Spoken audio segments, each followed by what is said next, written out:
science behind the eclipse. இந்த topic ரொம்ப interesting ஆனது. நான் ரொம்ப ஆர்வத்தோட ஒரு 2 டாபிக் சஜஸ்ட் பண்ணியிருந்தார் வெங்கடேஸ்வரன். அவரை பற்றின ஒரு சிறு அறிமுகம். விஞ்ஞான் பிரசார். விஞ்ஞான் பிரசார்னா அவர் சொல்ற மாதிரி அது வந்து அறிவியல் பரப்பும் கழகம் அப்படின்ற நம்ம தமிழ்ல இருக்கிறதா இருந்தா, அறிவியலை எல்லா இடத்துக்கும் போய் பரப்பக்கூடிய ஒரு செயலா மத்திய அரசின் நிறுவனமாக இருக்குது. அதுல ஆராய்ச்சியாளராக வெங்கடேஸ்வரன் இவர் புத்தகங்கள் எழுதியிருக்கார். அது ஒண்ணு நான் படிச்ச புத்தகம் ஐன்ஸ்டைன் பத்தி தமிழ்ல தமிழ்நாடு சயின்ஸ் ஃபாரம் கொண்டு வந்திருந்த ஒரு புத்தகம். அதுக்கு மேலும் அவர் எழுதியிருக்கலாம், அதை பத்தி அவரே சொல்லட்டும். இந்த டார்க் மேட்டர் டார்க் எனர்ஜி, இதுக்கு தமிழ் என்ன சொல்றதுன்னு தெரியல. அந்த சமயத்துல சும்மா இருள் பொருள் அப்படின்னு போட்டிருந்தேன் அந்த தலைப்புக்கு கொடுக்கறதுக்காக. It's an extremely interesting and dark, நிஜமாவே டார்க். அதை பத்தின நாலேஜ் இன்னும் நமக்கு விரிவா இல்லை. ஸோ இது வந்து இதை பத்தின ஒரு அறிமுகத்தை பிரசன்டேஷன் ஆங்கிலத்தில் இருக்கு, அவர் பேசுறது தமிழ்ல இருக்கும். I welcome Venkateswaran.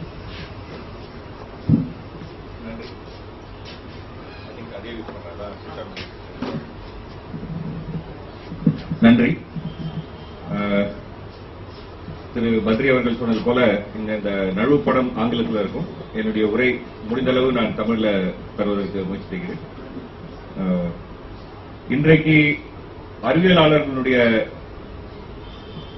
சிந்தனையை உலுக்கி அவர்கள் முடியை பெற்றுக் கொள்ள அளவுக்கு வைத்திருக்கக்கூடிய ஒரு சிக்கல் என்ன அப்படின்னு சொன்னா, இந்த இருள் பொருள் இருள் ஆற்றல் அப்படின்னு சொல்லக்கூடிய டார்க் மேட்டர் டார்க் எனர்ஜி என்கின்ற இந்த சிக்கல். இது என்ன அப்படின்னு நம்ம சொல்றதுக்கு முன்னாடி ஒரு சில அடிப்படை விஷயங்கள் நம்ம பலர் தெரிஞ்சிருக்கலாம். ஆனாலும் அந்த அடிப்படை விஷயங்களை ஒரு முறை நம்ம வந்து மீள்பார்வை பார்ப்பது என்பது நம்ம பின்னாடி வரக்கூடிய செய்திகளை புரிந்து கொள்வதற்கு வசதியாக இருக்கு என்பதால் ஒரு சில விஷயங்களை மீள்பார்வையாக நான் சொல்லலாம் நினைக்கிறேன்.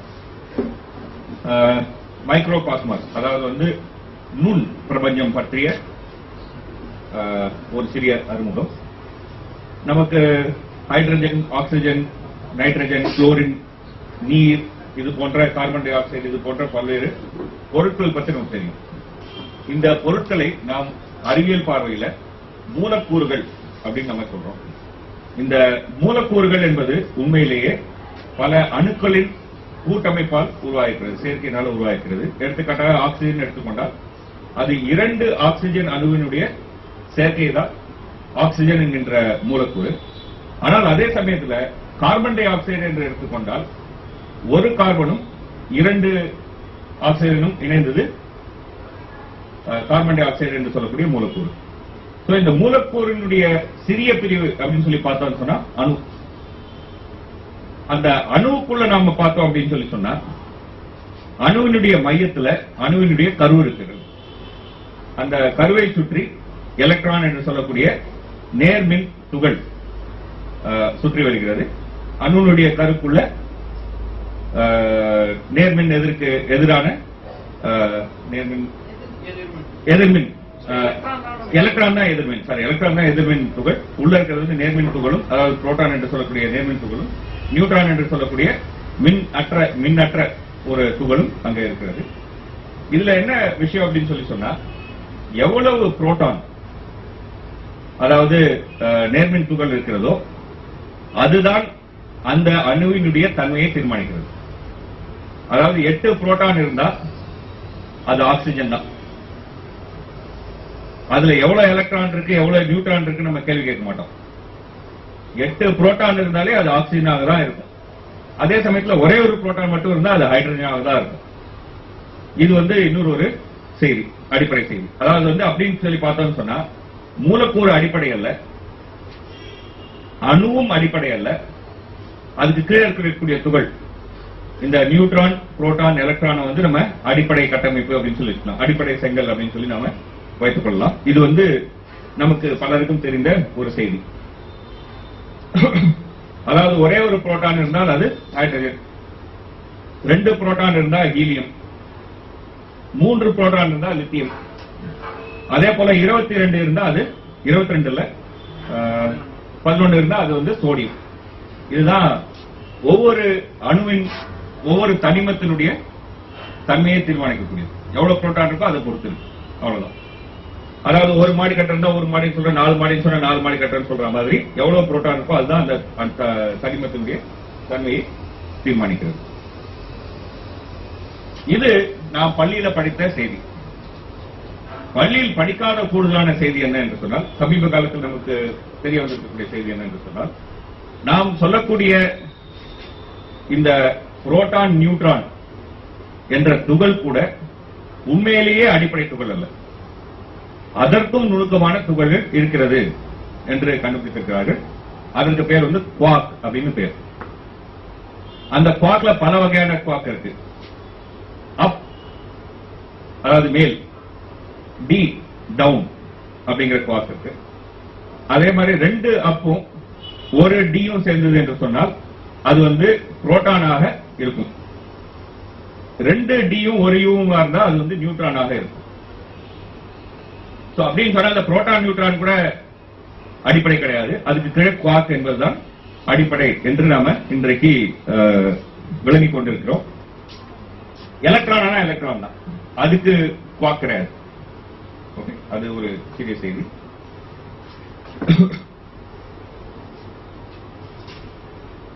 இப்போது சமீபத்தில் வந்திருக்கக்கூடிய ஒரு செய்தி என்னன்னு சொன்னால், இந்த குவாக் என்று சொல்வதே கூட உண்மையிலே என்னன்னு சொல்லி பார்த்தோம்னு சொன்னா ஒரு சிறிய ஸ்ட்ரிங், அதாவது ஒரு சிறிய நூல் கட்டி வைத்தது போன்ற ஒரு நூல் தான் அப்படின்னு இன்னைக்கு அறிவியலாளர்கள் மத்தியில் ஒரு கருத்து இருக்கு. அது நிரூபிக்கப்பட்ட கருத்து என்று சொல்ல முடியாது, எல்லாரும் ஏற்கப்பட்ட கருத்து என்று சொல்ல முடியாது. பட் இன்றைக்கு ஆய்வுகளில் ஆய்வு எல்லையில் இருக்கக்கூடிய ஒரு ஆய்வு. அதாவது என்ன சொல்றாங்க என்று சொன்னால், இந்த நூல் என்பது நம்ம கண் முன்னாடி நூலா தெரியாது. நம்ம கண் முன்னாடி அந்த நூலுடைய ஒரு பகுதி மட்டும் தான் தெரியுது. மற்றதெல்லாம் வந்து நம்ம கண்ணுக்கு தெரியாத பரிமாணத்துக்கு பின்னாடி மறைஞ்சிருக்கு. இத கொஞ்சம் விளக்கி சொல்வது அவசியம் நினைக்கிறேன். ஏன்னா நம்ம பின்னாடி பேச போற விஷயங்களுக்கு இது ஒரு பயனுள்ளதா இருக்கும். நாம வந்து இன்றைக்கு ஒரு முப்பரிமாண உலகத்துல நம்முடைய இயல்பு வாழ்க்கை இருக்கு. காலம் என்பதை எடுத்து பார்த்துட்டோம்னு சொன்னா விசும்பு, அதாவது ஸ்பேஸ் அப்படின்னு சொல்றது வந்து ஒரு முப்பரிமாணத்துல இருக்கு. நம்மால முன்னாடி நடக்க முடியும், பின்னாடி நடக்க முடியும், அது ஒரு பரிமாணம். சைட்ல நடக்க முடியும், இடது வலதாக, அது 2வது பரிமாணம். மேல கீழே போக முடியும், அது 3வது பரிமாணம். நாம ஒரு பேச்சுக்காக 3 பரிமாணத்துல 2 பரிமாணத்துல தான் இருக்கிறதா வச்சுக்கோம். அதாவது அப்ப இந்த தரை மட்டும்தான் இருக்கு. இப்ப நான் இங்க வந்து ஒரு பந்தை இந்த தரை மீது நான் அழுத்தினேன் என்று சொன்னால், அந்த பந்து இந்த தரையில உள்ளவர்களுக்கு எப்படி காட்சி அளிக்கும்? ஒரு வட்டமா காட்சி அளிக்கும் இல்லையா? ஏன்னா அந்த பந்து இந்த தரையில தொடரக்கூடிய அந்த புள்ளிகள் மட்டும்தான் அவங்களுக்கு தெரியும். அந்த தரையில தொடாத அந்த மேல் பகுதியும் தெரியாது, அதுல இருக்கிற கீழ் பகுதியும் தெரியாது இல்லையா? ஒரு வட்டமா தெரியும். அது போல நமக்கு தெரியாத ஒரு பரிமாணத்தில் இருக்கக்கூடிய ஸ்ட்ரிங் நம்ம கண்ணுக்கு இருக்க ஒரு துகள் மாதிரி தெரியுது என்று இன்றைக்கு இந்த ஸ்ட்ரிங் தியரி என்பது கொஞ்சம் எளிமைப்படுத்தி சொல்றேன்னு சொன்னா சொல்றாங்க. இந்த நூலினுடைய அளவு, இந்த நூலினுடைய அதிர்வு தான் இந்த யூடி என்கின்ற இந்த வேறுபாடுகளை எல்லாம் உருவாக்குது அப்படிங்கிறது அவங்க இந்த ஆய்வாளர்களுடைய கருத்து. பட் இது வந்து ஒரு முடிவான கருத்து என்று சொல்ல முடியாது, வந்து ஒரு ஆய்வு நிலையில் இருக்கக்கூடிய ஒரு கருத்து. பொருட்கள்லாம் இருக்கு, ஆனா பொருட்கள்லாம் எப்படி சேர்ந்து இருக்கு, எவற்றால் இந்த பொருட்கள்லாம் ஒட்டப்பட்டு ஒரு கூட்டப்பட்டு இருக்கு அப்படின்னு சொல்லி பாத்தீங்கன்னு சொன்னா, இன்றைக்கு நமக்கு தெரிந்த அறிவின்படி 4 விதமான ஆற்றல்கள் மட்டுமே இருக்கு. அதுல முதல் ஆற்றல் பேர் வந்து ஸ்ட்ராங் போர்ஸ் அப்படின்னு சொல்லி ஆங்கிலத்தில் சொல்லுவாங்க. தமிழ்ல வந்து கருப்பிணைவு சக்தி அப்படின்னு நம்ம சொல்றோம். அதாவது அணுவினுடைய கருவு எந்த சக்தியினால் பிடிக்கப்பட்டு ஒன்றாக இருக்கிறது. அணுவினுடைய கருவுக்குள்ள என்ன இருக்கு நம்ம பார்த்தோம், புரோட்டான் நியூட்ரான். புரோட்டானுக்கு என்ன மின்னேற்றம்? பாசிட்டிவ், நேர் மின்னேற்றம். ஆகையினால அதுக்குள்ள விலக்கு விசை இருக்கணும் இல்லையா? ஒரு புரோட்டான் இன்னொரு புரோட்டானை விலக்கி தூக்கி அடிக்கணும் இல்லையா? தூக்கி அடிக்காம நியூக்ளியஸ் குள்ளே இருக்கு அப்படின்னு சொன்னா ஏதோ ஒரு சக்தி அதெல்லாம் கட்டுப்பட்டு அப்படியே பிடிச்சி வச்சிருக்கு இல்லையா? அது பேர் ஸ்ட்ராங் ஃபோர்ஸ். இன்ஃபேக்ட் நியூட்ரான்ல மட்டும் இல்ல, நியூட்ரானுக்கு உள்ள இருக்கக்கூடிய இந்த குவாக்ஸையும் குறிச்சி சேர்த்து கட்டி போட்டிருக்கிறது தான் இந்த ஸ்ட்ராங் ஃபோர்ஸ் அல்லது கருப்பிணைவு சக்தி. அதனுடைய எச்சம் தான் நியூக்ளியஸை வந்து சேர்த்து வச்சு. இது ஒரு கருத்து. அதனுடைய ஸ்ட்ரென்த், அதனுடைய வலிமை 1 என்று எடுத்துக்கொண்டால் மற்றதனுடைய வலிமை எத்தனையாக இருக்கும் அப்படின்னு நம்ம இங்க போட்டிருக்கோம். அது வரலாம், உங்களுக்கு கவனத்துக்காக கொண்டு வரேன். ஆனால் அதனுடைய ரேஞ்ச், அதாவது அது எந்த எல்லை வரைக்கும் அதனுடைய சக்தி பாய முடியும் அப்படின்னு சொல்லி பார்த்தோம்னா 10 to the power of -50 அப்படின்னு சொன்னா 1 போட்டு ஒரு கோடு போட்டு கீழே 1 போட்டு 15 0 போடுங்க. அதாவது 1 15 0ன்னு சொன்னாக்க ஆல்மோஸ்ட் ஐ திங்க் கோடி மடங்கு பிரிக்கணும். அவ்வளவுதான், அவ்வளவு மீட்டர் தான் அப்படின்னு சொன்னாக்க நானோ மீட்டர்லாம் விட மிக குறைவான ஒரு அளவு தான் அதனுடைய ஆற்றல் அளவு பாயக்கூடிய சக்தியினுடைய திறன் இருக்கும். இதுதான் இதனுடைய பொருள். இந்த சக்தி என்பது குளூவான் என்று சொல்லக்கூடிய ஒரு துகளாக நமக்கு காட்சிப்படுகிறது அப்படின்னு சொல்லி இன்றைக்கு அறிவியல் நம்ம பேசுறோம். அதே போல எலக்ட்ரோமேக்னடிசம். எலக்ட்ரோமேக்னடிசம்னா ஏதோ நம்ம பயப்பட வேண்டியதில்லை. ஒளி அது எலக்ட்ரோமேக்னடிசம் தான். ரேடியோ, நம்ம ரேடியோ திருப்பி கேட்கிறோம் இல்லையா, அதுல வர அலை அது எலக்ட்ரோமேக்னடிசம் தான். வீட்டில் வச்சிருக்கக்கூடிய மைக்ரோவேவ் அதுவும் எலக்ட்ரோமேக்னடிசம் தான். எலக்ட்ரோமேக்னடிசம் என்ன ஏன் சொல்றோம்னு சொன்னா, இந்த ஒளியும் சரி, வீட்டில் இருக்கிற மைக்ரோவேவும் சரி, ரேடியோவும் சரி, எலக்ட்ரிசிட்டி அண்ட் மேக்னடிசத்தினுடைய கலப்பினுடைய பிறப்பு. அதாவது நம்ம கண்ணுக்கு வந்து எலக்ட்ரிசிட்டி தனியாகவும் மின்சாரம் தனியாகவும் காந்தப்புலம் தனியாகவும் நம்ம கண்ணுக்கு தெரியுது. ஆனால் உண்மையிலேயே அது ரெண்டும் ஒண்ணுதான். எப்படின்னு சொன்னாக்கா, சப்போஸ் நம்ம வந்து ஒரே மாவுல இருந்து இட்லியும் தோசையும் பண்றது போல இந்த எலக்ட்ரோமேக்னடிசம் என்று சொல்லக்கூடிய ஆற்றல் தான் நம்ம கண்ணுக்கு ரெண்டு விதமாக கண்ணுக்கு தெரியுது. ஒரு சமயத்துல இட்லி போல மின்காந்தமா தெரியுது, இன்னொரு சமயத்துல தோசை போல மின் காந்தப்புலமா நம்ம கண்ணுக்கு தெரியுது. இது ரெண்டு தான் இதனுடைய வித்தியாசம். இதனுடைய ஸ்ட்ரென்த் 1/137 அதை பாத்தீங்கன்னா மிக குறைவு. ஆனால் இதனுடைய எல்லை இல்லாத அளவுக்கு பாய முடியும். இதனுடைய ஆற்றல் வந்து எல்லை இல்லாத அளவு வரைக்கும் பாய முடியும். இது வந்து போட்டான் என்று சொல்லக்கூடிய, அதாவது ஒளி துகள் என்று சொல்லக்கூடிய போட்டான் என்கின்ற துகள் வடிவாக இது நம்ம கண்ணுக்கு காட்சி தருகிறது. மூன்றாவது வந்து வீக் அப்படின்னு சொல்லி சொல்லுவாங்க, கருப்பிளவு சக்தி அப்படின்னு சொல்லி சொல்லலாம். எதனால வந்து அணு கதிரியக்கம் வெளியிடுகிறது, எதனால வந்து ஒரு புரோட்டான் நியூட்ரானாக மாறி ஒரு எலக்ட்ரானை வெளில விடுகிறது, இந்த மாதிரியான சில இயக்கங்களுக்கு எல்லாம் விளைவு சொல்வதற்காக இந்த வீக் என்று சொல்லக்கூடிய ஒரு சக்தி இருக்கு என்று நம்ம கண்டுபிடிச்சிருக்கிறோம். அதனுடைய ஸ்ட்ரென்த் எவ்வளவு இருக்கு இங்க போட்டிருக்கு. அதே மாதிரி அதனுடைய ரேஞ்ச் எவ்வளவு இருக்கு இங்க போட்டிருக்கு. இதெல்லாம் நான் வந்து ரொம்ப டீடைலா போல ஒரு கருத்துக்காக சொல்வதற்காக. லாஸ்டா வந்து கிராவிட்டி என்று சொன்னா ஈர்ப்பு சக்தி. நம்ம தமிழ்ல வந்து புவி ஈர்ப்பு சக்தின்னு சொல்றோம். அதுல ஒரு பிரச்சனைனா அது வந்து புவிக்கு மட்டும் இருக்கிறதா நம்ம நினைச்சுக்கிறோம். அப்படி இல்ல, இன்னைக்கு ஈர்ப்பு விசை மட்டும்தான். அதான் நம்ம இன்றைக்கு வந்து பள்ளி கல்வியில வந்து ஈர்ப்பு விசை நம்ம பேரை மாத்திட்டோம். நம்ம முன்னாடி படிக்கும் போதெல்லாம் புவி ஈர்ப்பு விசைன்னு சொல்லி படிச்சிருந்தோம். அது இல்ல, இன்றைக்கு ஈர்ப்பு விசைன்னு மாத்திட்டோம். ஏன்னா நமக்கு வந்து இந்த ஒரு அறிவு நமக்கு வந்திருக்கிறது. நிறை இருக்கக்கூடிய எந்த ரெண்டு பொருளுக்கு இடையிலும் இந்த விசை உடனே தோணும். அப்படின்னு சொன்னா எனக்கும் இந்த சேருக்கு இடையில இன்றைக்கு இப்போது ஒரு ஈர்ப்பு விசை இருக்கு. அந்த சேர் என்ன பிடிச்சி இருக்குது, நான் அந்த சேரை பிடிச்சி இருக்கிறேன். ஆனால் இந்த விசை ரொம்ப ரொம்ப ரொம்ப குறைவு. ஆகையினால இதனால எந்த விளைவு நம்ம பார்க்கல. ஏன்னா என்னுடைய நிறை அவ்வளவு பெருசு இல்லை, அந்த சேருடைய நிறை அவ்வளவு பெருசு இல்லை. அதனுடைய ஸ்ட்ரென்த் இவ்வளவுதான், 6 × 10⁻⁻39. ஆனால் ஏன் சூரியன் பூமி மீது ஈர்ப்பு சக்தியை செலுத்துகிறது, பூமி சுத்துதுன்னு கேட்டீங்கன்னு சொன்னா, சூரியன் நிறை எவ்வளவு பெருசு. சோ அந்த நிறையின் மடங்குல நாம இதை வந்து பெருக்கும் போது அது வந்து ஒரு கன்சிடரபிள் அமௌண்டா அது மாறுது. அது வந்து ஒரு குறிப்பிட்ட தொகையாக அது மாறுகிறது என்பதுதான் அதுல இருக்கக்கூடிய கருத்து. இந்த 4 தான் இருக்கக்கூடிய புடைப்பு சக்திகள், அதாவது ஆற்றல் என்று நாம சொல்லக்கூடியது. இதுதான் இதனுடைய விஷயம். நியூக்ளியஸ் தருவ பிணைச்சு வச்சிருக்கு, குவார்க்ஸை ஒன்றோடு ஒன்று சேர்க்கிறது. எலக்ட்ரோ மேக்னெட்டிக் ரேஸ் தான் வந்து உங்களுக்கு அணுக்குள்ள எலக்ட்ரான் சுத்துவதை நிலைநிறுத்தி வைக்குது. அது மட்டுமல்ல, இந்த வீக் ஃபோர்ஸ் தான் உங்களுக்கு வந்து எலக்ட்ரான் வந்து மற்ற எலக்ட்ரானோட இன்டராக்ட் பண்ணுவது போன்ற விஷயங்களை தீர்மானிக்கிறது. இந்த கிராவிட்டி தான் பூமி போன்ற ஒரு வான் பொருளையோ விண்மீன் போன்ற ஒரு பொருளையோ உருவாக்குவதற்கு வழி செய்கிறது. இது வரைக்கும் நம்ம வந்து நுண் பிரபஞ்சத்தை பத்தி பார்த்தோம். இப்போ வந்து பிரபஞ்சம், அதாவது மேக்ரோ காஸ்மாஸ் அப்படின்னு சொல்லி பார்த்தோம் சொன்னால், ஒரு விஷயம் என்னன்னு சொன்னா, இன்றைக்கு இருக்கக்கூடிய பிரபஞ்சம் விரிந்து கொண்டிருக்கிறது என்பது நாம் இன்றைக்கு கண்டுபிடித்திருக்கக்கூடிய ஒரு முக்கியமான ஒரு செய்தி.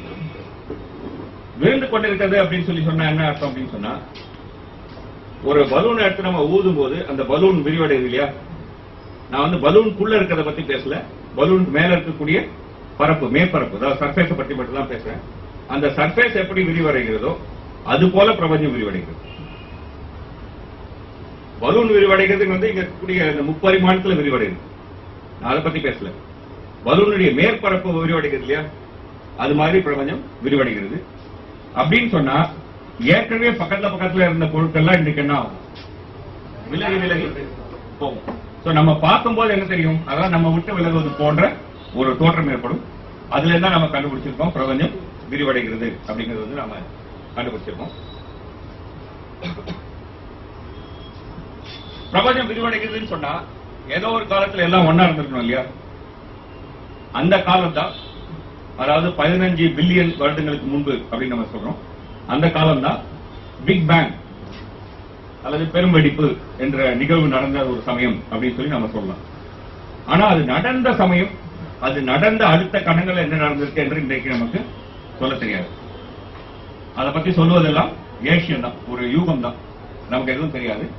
நமக்கு என்ன தெரியும் என்று சொன்னால் ஒரு குறிப்பிட்ட காலப்பிரிவுக்கு பிறகு என்ன நடந்திருக்கு அப்படின்னு நமக்கு தெரியும். அந்த குறிப்பிட்ட காலப்பிரிவுக்கு பிறகு என்ன நடந்திருக்கு என்று நமக்கு எப்படி தெரியும் சொன்னா அதனுடைய அந்த நடந்த நிகழ்ச்சியினுடைய எதிரொலிகளை இன்றைக்கு நம்மால ஆராய முடியும். அதனுடைய மிச்ச சொச்சம் வந்து இன்றைக்கு நம்மால பார்க்க முடியும். அதுல இருந்து நாம என்ன நடந்திருக்கு என்பதை வந்து நம்ம கணிக்கிறோம். அந்தபடி நம்ம பார்த்தோம் என்று சொன்னால் ஆரம்ப காலத்துல அணுக்களே இருக்குல்ல. ஏன்னா அன்றைக்கு பிரபஞ்சம் அவ்வளவு சூடாக இருந்ததுனால அந்த சூட்டுல ஒரு அணு சேர்ந்து இருப்பதற்கான வாய்ப்பு கூட இருக்குல்ல. அந்த சூடு அந்த அணுவினுடைய எல்லா துகளையும் துடிக்க வச்சிருக்கும். அதனால ஒண்ணு சேர்ந்து இருக்க முடியாது, எல்லாம் நாலா பக்கமும் பிஞ்சு போயிருக்கும். ஒரு குறிப்பிட்ட காலகட்டத்தில் தான் பிரபஞ்சம் வந்து குளிர்ந்து, இந்த விரிவடைவதனால குளிர்ந்து, அதற்கு பிறகுதான் அணுவே உருவாகியது. அணு உருவான பிறகுதான் விண்மீன்கள் உருவாகியிருக்கு. விண்மீன்கள்லாம் உருவான பிறகுதான் இன்றைக்கு நாம் பார்க்கக்கூடிய பிரபஞ்சம் என்பது உருவாகி இருந்தது. அணு உருவாகிறதுக்கு முன்னாடி என்ன? அணு உருவாகிறதுக்கு முன்னாடி அணுனுடைய துகள், புரோட்டான், நியூட்ரான். அதுக்கு முன்னாடி வந்து ஒவ்வொன்னா கண்டென்ஸ் ஆகி வந்திருக்கு, ஒவ்வொன்னா திரள்பட்டு வந்திருக்கிறது. ஒவ்வொரு கட்டத்துல ஒவ்வொன்றும் திரட்சி பெற்று வந்திருக்கிறது. அதான் நமக்கு இன்றைக்கு தெரிஞ்சக்கூடிய. அந்த குவார்க்ஸ் முன்னாடி இருந்த என்ன இருந்தது என்பதா இன்னைக்கு நமக்கு தெரியாது. அதாவது குவார்க்ஸ் உருவான காலத்திலிருந்து நமக்கு வந்து இன்றைக்கு தெரியும். அதுக்கு முன்னாடி என்ன உருவாச்சு என்பதுதான் நமக்கு இன்றைக்கு தெரியாத ஒரு விஷயம். இது பிரபஞ்சத்தை பற்றி நமக்கு தெரிந்த ஒரு சில விஷயங்கள்.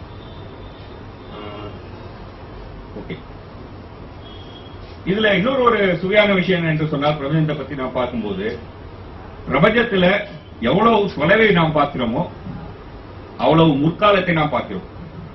அதாவது முற்காலத்தை அறிவதற்கு நம்ம ஞானியா இருக்கணும்னு அவசியம் இல்லை, நல்ல தொலைநோக்கி இருந்தா போதும். அதாவது இன்றைக்கு இப்போ நீங்க சூரியனை போய் பார்த்தீங்க என்று சொன்னால் அது 8 நிமிடத்துக்கு முன்னாடி இருந்த சூரியன். இப்போ இருக்கிற சூரியனை பார்க்கணும்னா 8 நிமிஷம் ஆகணும். இப்போ நீங்க நிலவை பார்த்தீங்கன்னு சொன்னா சற்றேறக்குரிய 1.5 செகண்டா இல்ல 2.25 செகண்டா அதுக்கு முன்னாடி இருந்த நிலவு. இப்போ இருக்கிற நிலவை பார்க்கணும் நீங்க 2.25 செகண்ட் வெயிட் பண்ணணும். ரைட்? அதே போல திருவாதிரை என்று சொல்லக்கூடிய ஒரு நட்சத்திரம், ஆருத்ரா என்று சொல்லுவாங்க, பீட்டல் வியூஸ் என்று சொல்லுவாங்க. அந்த விண்மீனை நீங்க இப்ப நீங்க பாத்தீங்கன்னு சொன்னா அந்த விண்மீனின் ஒளி அந்த விண்மீன்ல இருந்து புறப்பட்ட போது புதுப்பு நேரம் கட்டிருந்தாங்க. ரைட்டா?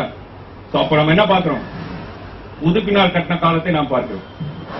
இது வந்து 760 ஆண்டுகள், பல லட்சம் ஆண்டுகள் தொலைவில் இருக்கக்கூடிய விண்மீன்கள், பல கோடி ஆண்டுகள் தொலைவில் இருக்கக்கூடிய விண்மீன்கள், இதெல்லாம் நான் பார்த்திருக்கோம். நமக்கு இன்றைக்கு பார்த்ததிலே மிக மிக தொலைவாக இருக்கக்கூடிய ஒன்று என்ன, அது ஒரு சின்ன சுவையான ஒரு விஷயத்தை சொல்லிடுறேன். இது M4 கிளஸ்டர் என்று சொல்லக்கூடிய ஒரு விண்மீன் தொகுதி. இந்த விண்மீன் தொகுதியிலிருந்து இன்றைக்கு நம்ம கிட்ட ஒளி வந்துச்சுன்னு சொன்னா அந்த ஒளி புரட்ட போது இண்டஸ் வேலி சிவிலைசேஷன்ல நாகரிகம் உருவாகி கொண்டிருந்தது. இது வந்து வைட்டிங் 1 என்று சொல்லக்கூடிய கிளஸ்டர். அந்த கிளஸ்டர் நம்ம இன்னைக்கு பார்க்கிறோம்னு சொன்னா அந்த ஒளி புறப்பட்ட போது நம்ம எல்லாருக்கும் ஆதி தாய் ஆப்பிரிக்கால இருந்த ஒரு பெண்மணி, அந்த பெண்மணி வாழ்ந்த காலம், மனித மூதாதையர்கள் தோன்றின காலம், அதுதான் 1,50,000 இயர்ஸ். சோ இதுதான் நம்ம வந்து முற்காலத்தை பார்க்கிறோம். கடந்த காலத்தை நம்ம பார்க்க முடியும் இந்த இதுல இருந்து பார்க்கும்போது. காரணம் வந்து ஒளி ஒளியுடைய வேகமும் அது கடந்து வர தூரமும் அதான் ஒளியினுடைய வேகம் வந்து சுமார் 3 லட்சம் கிலோமீட்டர் பர் செகண்ட். ஸோ அதனால வந்து ஒளி அங்கேருந்து வரணும்னா அவ்வளவு காலம் பிடிக்கும். அதனால வந்து நம்ம வந்து அந்த ஒளி அவ்வளவு தொலைவில் இருக்கிறதுனால அந்த ஒளி நம்ம வந்து சேர அவ்வளவு நேரம் எடுக்கிறது. ஸோ நம்ம இப்ப பார்க்கும்போது முன்னாடி இருக்கக்கூடிய பிரபஞ்சத்தை நம்ம பார்க்கணும் அப்படின்னு நம்ம சொல்றோம். ஒரு விதத்துல முன்னாடி பிரபஞ்சத்துல என்ன நடந்தது என்பதை நம்ம இப்படிதான் சொல்றோம்.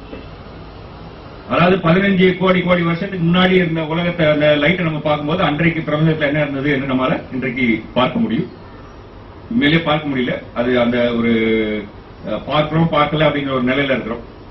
இன்னும் கொஞ்சம் ஆய்வுக்கு அப்புறம் தான் நம்ம தெளிவா சொல்ல முடியும். பட் ஒரு 13 கோடி வருஷத்துக்கு முன்னாடின்னு சொன்னா நம்ம பார்க்கிறோம் என்ன மாதிரி பொருட்கள் இருந்தது, என்ன விதமான அணுக்கள்லாம் இருந்தது என்று நம்மளால சொல்ல முடியும். அதுதான் நம்ம வந்து பிரபஞ்சத்தை பொறுத்த வரைக்கும் நாம பார்க்கக்கூடிய ஒரு விஷயம். இது ஒரு சுவையான ஒரு விஷயம். அதாவது இங்க நம்ம இருக்கிறோம் என்று சொன்னால் ஒவ்வொரு நாளும் நம் கண் முன்னாடி தோன்றக்கூடிய பிரபஞ்சம் என்பது புதிய பிரபஞ்சம். ஏன்னா ஒரு நாள் ஆக்சுன்னு சொன்னா அவ்வளவு தொலைவில் இருக்கக்கூடிய லைட்டை வந்து சேர்த்துக்கான வாய்ப்பு இருக்கு இல்லையா? புரியுது இல்லையா? சோ அதுவும் இன்னைக்கு வந்து பிரபஞ்சம் கொஞ்சம் எக்ஸ்ட்ரா. சோ நாளைக்குன்னு சொன்னா இன்னும் கொஞ்சம் எக்ஸ்ட்ரா பிரபஞ்சம். சோ எவ்ரிடே நம்ம பிரபஞ்சத்தினுடைய சைஸ் வந்து நமக்கு தெரிந்த பிரபஞ்சத்தினுடைய சைஸ் என்பது இன்க்ரீஸ் ஆகிக்கொண்டே போய்கொண்டிருக்கிறது என்பது இதுல ஒரு முக்கியமான ஒரு செய்தி. நம்முடைய இந்த உரையினுடைய முக்கியமான விஷயத்துக்கு இந்த டார்க் மேட்டர் என்று சொல்லக்கூடிய இருள் பொருள் ஏன் இருக்கு அப்படின்னு சொல்லி விஞ்ஞானிகள் கருத துவங்கினாங்க அப்படின்னு சொல்லி பாத்தீங்கன்னு சொன்னா 3 முக்கியமான விஷயங்கள். ஒன்னு கேலக்சி, அது என்ன என்று விளக்குகிறேன். அது எப்படி சுற்றணுமோ அப்படி சுத்தல. ரெண்டாவது வந்து பிரபஞ்சத்துல பல இடங்கள்ல சூடான நிலையில வாயு பந்து தெரியுது. ஆனா வாயு பந்து அப்படி இருக்க முடியாது தன்னாலே. அது வந்து ஒரு பெரிய ஒரு முரண். மூன்றாவது வந்து கிராவிடேஷனல் லென்சிங் என்று சொல்லக்கூடிய ஒரு முறையில நாம வந்து சில இடங்களை பார்க்கிறோம். அங்க கிராவிடேஷனல் லென்சிங் இருக்கக்கூடாது. கிராவிடேஷனல் லென்சிங் என்ன என்பதெல்லாம் நான் பின்னாடி விளக்குகிறேன். இதான் இந்த 3 விஷயங்கள் தான் இன்றைக்கு இருள் பொருள் இருக்கிறது என்று சொல்வதற்கான ஒரு முக்கியமான ஒரு கூட்டம். இப்ப நம்ம கொடராத்திரத்துல சுத்துறோம். கொடராத்திரத்துல நம்ம அந்த நடுவில் அச்சு இருக்கு இல்லையா? அச்சுக்கு பக்கத்துல இருக்கக்கூடிய ஒரு குதிரையில உட்கார்ந்து இருக்கோம். அந்த கொடைராத்திரம் சுற்றுவதற்கு 5 நிமிடம் எடுக்குதுன்னு வச்சுக்கோம். அந்த குதிரையில இருக்கும்போது நம்ம ஒரு சுத்துறதுக்கு எவ்வளவு நேரம் எடுக்கும்? 5 நிமிஷம். உள்ள இருக்கிற குதிரையில இல்ல, வெளியில இருக்கிற குதிரையில இருக்கும். அப்ப என்ன ஆகும்? அதே 5 நிமிடம் தான் எடுக்கும். ஆனா உள்ள இருக்கிற குதிரை வந்து சின்ன வட்டத்தை சுத்துது, வெளியில இருக்கிற குதிரை பெரிய வட்டத்தை சுத்துது. அப்போ உள்ள இருக்கக்கூடிய குதிரையினுடைய வேகம் என்ன? சின்ன டிஸ்டன்ஸ் 5 நிமிடம் வேகம் குறைச்ச. வெளியில இருக்கிற குதிரை வந்து பெரிய வட்டம், அதே 5 நிமிஷம். அப்ப வேகமா ஒன்னாதான் சுத்த முடியும் இல்லையா? அதனாலதான் கொடைராட்டத்துல பாத்தீங்கன்னா சின்ன குழந்தைங்களாம் நடுவுல அச்சுக்கு பக்கத்துல வைப்பாங்க. ஏன்னா அது வேகமா சுத்தாது. வெளியில வந்து சின்ன குழந்தைகளை வைக்கிறது வந்து கொஞ்சம் அவாய்ட் பண்ணுவாங்க. ஏன்னா அது ரொம்ப வேகமா சுத்தும் போது அந்த எஃபெக்ட் நமக்கு நல்லா தெரியும். ரைட்? சோ அதான் அதுல இருக்கக்கூடிய வேறுபாடு. இது கொடைராட்டனத்தை பொறுத்த வரைக்கும். ஏன் கொடைராட்டனம் எப்படி சுத்துது? ஏன் அப்படி சுத்துதுன்னா அந்த கொடைராட்டனத்தில் இருக்கக்கூடிய எல்லா குதிரைகளும் அச்சோடு பிணைக்கப்பட்டிருக்கிறது. ஒன்று சேர்ந்து சுத்துது இல்லையா? ரைட். கொடைராட்டனத்துக்கு பதிலா நம்முடைய சூரிய குடும்பத்தை எடுத்துக்கொள்வோம். சூரிய குடும்பத்தை எடுத்துட்டீங்கன்னு சொன்னா சூரியனுக்கு மிக அருகாமையில் இருக்கக்கூடிய கோள் புதன் கோள் 86 நாளுக்கு ஒரு தடவை சுத்துது. பட் பூமி எவ்வளவு நாள்ல ஒரு தடவை சுத்துது? ஒரு வருஷம். சனி எவ்வளவு நாள்ல சுத்துது? சற்றேறக்குறைய 30 வருஷம். ஏதோ இன்னைக்கு சனி பயிற்சிலாம் எல்லாம் ஒரே பேச்சா பயிற்சி நடத்துறாங்கல்ல, அதெல்லாம் ஒரு பெரிய பூதாகரமான விஷயம் இல்ல, ரொம்ப சிம்பிளான விஷயம். 30 வருஷத்துல ஒரு சுத்துது. நம்ம ஒரு சுத்த வந்து 12 ராசின்னு வச்சிருக்கோம். சோ அப்போ 30 12ஆல வகுத்தா எவ்வளவு வருது? 2.5 வருஷம். சோ நம்ம என்ன சொல்றோம்னா நம்ம ராசி, நம்ம பக்கத்து ராசி, நமக்கு அடுத்த ராசி எல்லாத்துலயும் சரி இருந்தாலும் நம்ம மேல அவர் வந்து துர்வித போட்டு இருப்பாருன்னு சொல்றோம். சோ எல்லாத்தையும் 3 சேர்த்தீங்கன்னா 7.5. அதான் 7.5க்கு கணக்கு. பட் அவர் ஏதோ குரியர் சர்வீஸ் நடத்துறாருன்னா எனக்கு தெரியாது. நம்ம மேல ஸ்பெஷலா ஏதாவது போடுறதுக்கு அது வேற விஷயம். நம்ம அதுக்குள்ள போக வேண்டாம் இப்போதைக்கு. எனியோ, சோ இப்போ நமக்கு சூரியன்ல வந்து இருக்கக்கூடிய பொருட்கள் சுத்துவது என்பது உடைராட்டினம் போல சுத்தல. ஏன் சுத்தல? ஏன்னா இவையெல்லாம் தனித்தனி பொருட்கள். இதுல சுத்துவதில் என்னத்தை பாக்குறாங்க? இன்னொன்னு, அருகாமையில் இருக்கிறது 86 நாள்ல சுத்துது, பூமி 365 நாள்ல சுத்துது, அதாவது ஒரு வருஷத்துல சுத்துது. வியாழன் கோள் வந்து 12 வருஷத்துல சுத்துது. கும்பமேளாலாம் நடத்தது, அதுதான் காரணம். வியாழன் சுற்று, அதான் காரணம். நம்ம இந்திய இதுல பாரம்பரியத்துல 12 வருஷத்துல சுத்துது. சனிக்கோளை பாத்தீங்கன்னா 30 வருஷத்துல சுத்துது. நீங்க நெப்டியூன் கோளை பாத்தீங்கன்னா 250 வருஷம் சற்றேறக்குரிய சுத்துது. இப்போ புதிதாக ஒண்ணு கண்டுபிடிச்சிருக்காங்க இல்லையா, ஈரிஸ் என்று சொல்லக்கூடிய ஒரு குறுங்கோள். அந்த குறுங்கோள் சற்றேறக்குரிய 1000 வருஷத்துக்கு ஒரு முறையில சுத்துது. ஆக சூரியனிலிருந்து வெளியே போக போக போக போக அதனுடைய சுற்றும் காலம் அதிகமா ரைட். இங்க ஒரு சின்ன அறிவியல் விஷயத்தையும் உங்களோட கூடுதலா பகிர்ந்து கொள்ளலாம்னு நினைக்கிறேன். நம்ம மெயின் ஸ்டோரி பொறுத்தவரை ஒரு சின்ன கிளைக்கதை அப்படின்னு சொல்லி வச்சுக்கலாம். பல சமயங்கள் நீங்க பார்த்திருப்பீங்க, ஆம்புலன்ஸ்ல வந்து சைரன் ஆன் பண்ணி நம்ம கடந்து போகும்போது பாத்தீங்கன்னு சொன்னா உய் அப்படின்னு ஒரு சத்தம் வரும். அதாவது அதனுடைய பிச் நம்மளை நோக்கி வரும்போது பிச் அதிகரிக்கும், அதாவது ஸ்தாயி அதிகரிக்கும். நம்மள விலகி போகும்போது ஸ்தாயி குறைஞ்சு போகும், அதாவது பிச் குறைஞ்சு போகும். இது என்ன அப்படி என்று சொன்னால், இதுக்கு அறிவியல் பூர்வமான பெயர் என்ன என்று சொன்னால் டாப்லர் எஃபெக்ட். அவ்வளவுதான். அது என்ன? ஒளி வந்து அலை அலையாக பரவுது. சோ நம்மை நோக்கி வரும்போது முதல் அலை நம்மளை ரீச் பண்ண கொஞ்ச நேரத்திலேயே இரண்டாவது அலை நம்மளை ரீச் பண்ணுது. ஏன்னா அந்த வாகனம் நம்ம நோக்கி அருகில வந்துருச்சு. பட் விலகி போகும்போது என்ன ஆகுது? முதல் அலை வந்து ரொம்ப நேரம் கழிச்சு தான் இரண்டாவது அலை வருது, அதோட நேரம் கழிச்சு தான் மூன்றாவது அலை வந்து சேரும் இல்லையா? இது ஒலியை பொறுத்த வரைக்கும் நமக்கு தெரிஞ்ச விஷயம். இன்ஃபேக்ட் ஒளியும் ஒரு வகையான அலைதான். அப்படின்னு சொன்னா ஒளி நம்மை நோக்கி வரும்போதும் அதனுடைய அலைநீளம் குறையணும், நம்மை விலகி போகும்போது அதனுடைய அலைநீளம் அதிகரிக்கணும். இது அப்கோர்ஸ் நம்ம வெறும் கண்ணால பார்க்க முடியாது. ஸ்பெக்ட்ராஸ்கோப் என்று சொல்லக்கூடிய கருவிகள் இருக்கு. அந்த கருவிகள் மூலமா நம்மால அளக்க முடியும் எவ்வளவு வேகமா அந்த ஒளி நம்மை நோக்கி வருகிறது அல்லது அந்த ஒளி நம்மை விட்டு விலகி செல்கிறது என்பதை நம்மால அளக்க முடியும். அப்படி அளந்தோம் என்று சொன்னால் நம்மால சில விஷயங்களே பார்க்க முடியும். அதாவது ஒளி ஓடாம ஆடாம அசையாம நின்று என்று சொன்னால் அந்த ஒளியில தெரியக்கூடிய ஒரு கோடு இங்கே இருக்கணும். நம்மை விட்டு அது விலகி போகும்போது அது வந்து சிவப்பு நோக்கி நகரும். நம்மை நோக்கி அது வரும்போது அது நீலம் நோக்கி நகரும். அதாவது ரெட் ஷிஃப்ட் இல்லைன்னா ப்ளூ ஷிஃப்ட் அப்படின்னு சொல்லி சொல்லுவாங்க. இதுதான் அதனுடைய விஷயம். ஒரு கேலக்சி சுத்துது என்று சொன்னால், கேலக்சி என்பது பல லட்சக்கணக்கான விண்மீன்கள் அடங்கிய ஒரு பெரிய தொகுதி. அது சுத்துது என்று சொன்னால், அந்த பார்வழி மண்டலம் என்பது நம்முடைய கேலக்சி இருக்கு. அந்த கேலக்சி சுத்துது என்று சொன்னால் ஒரு பகுதி நம்மை நோக்கி வருது, இன்னொரு பகுதி நம்மிடம் விலகி செல்கிறது. அப்போ இங்கேருந்து வர ஒளியில் என்ன இருக்கணும்? நீலம் நோக்கிய பாய்ச்சல் இருக்கணும். அந்த விலகி போற இடத்துல சிவப்பு நோக்கிய பாய்ச்சல் இருக்கணும். நடுவுல எந்த விதமான மாற்றம் இல்லாமல் இருக்கணும். இதன் மூலமாக அந்த கேலக்சி எவ்வளவு வேகமா சுத்துது என்று நம்மால கண்டுபிடிக்க முடியும். கேலக்சி மட்டும் இல்ல, கேலக்சியில் இருக்கிற ஒவ்வொரு பொருளும் ஒவ்வொரு பகுதி எவ்வளவு வேகமா இருக்கு என்று நம்மால கணக்கிட முடியும். நம்ம பால்வழி மண்டலத்தை எடுத்துக்கொண்டீங்கன்னு சொன்னால், நம்முடைய சூரியன் மையத்தில் இல்ல, விளிம்புல இருக்கு. சற்றேறக்குரிய 28,000 ஒளி ஆண்டு தொலைவில் இருக்கு. அதாவது என்ன என்று சொன்னால், நம்முடைய கேலக்சியினுடைய மையத்திலிருந்து ஒளி பரப்பிடுச்சுன்னு சொன்னா அது நம்மை வந்து அடைய 28,000 வருஷம் ஆகும். ரைட்? இந்த நம்முடைய சூரியன் இந்த கேலக்சியை ஒரு முறை சுற்றுவதற்கு 230 மில்லியன், அதாவது 2300 லட்சம் வருஷம் எடுக்குது. ரைட்? இதுல வேடிக்கையான விஷயம் என்னன்னு சொன்னால், சூரியன் மட்டும் இந்த 2300 லட்சம் வருஷம் எடுக்கல, அருகில் இருக்கிற பொருளும் 2300 லட்சம் வருஷம் எடுக்குது, தொலைவா இருப்பதும் 2300 லட்சம் வருஷம் எடுக்குது. அதாவது கேலக்சி சுற்றுவது என்பது சூரிய குடும்பத்தில் இருக்கக்கூடிய பொருட்கள் சுற்றுவது மாதிரி இல்ல, உடைராட்டம் சுற்றுவது மாதிரி இருக்கு. புரியுது இல்லையா? சூரிய குடும்பத்தில் இருக்கக்கூடிய பொருட்கள் தனித்தனியா சுற்றுவதனால, இடையில பிணைப்பு இல்லாததுனால தனித்தனியா அதனுடைய வேகத்தில் சுத்துது. அது எவ்வளவு தொலைவில் இருக்கிறதோ அதனுடைய நிறை எவ்வளவோ அதை பொறுத்து அது சுத்துது. ஆனால் உடைராட்டம் தனித்தனியா சுத்தல. ஏன்? எல்லாம் வந்து பிணைப்பு. இந்த கேலக்சி தனித்தனியான விண்மீன்களால் ஆனது. ஆனாலும் அது குடைராட்டினம் போல சுத்துது.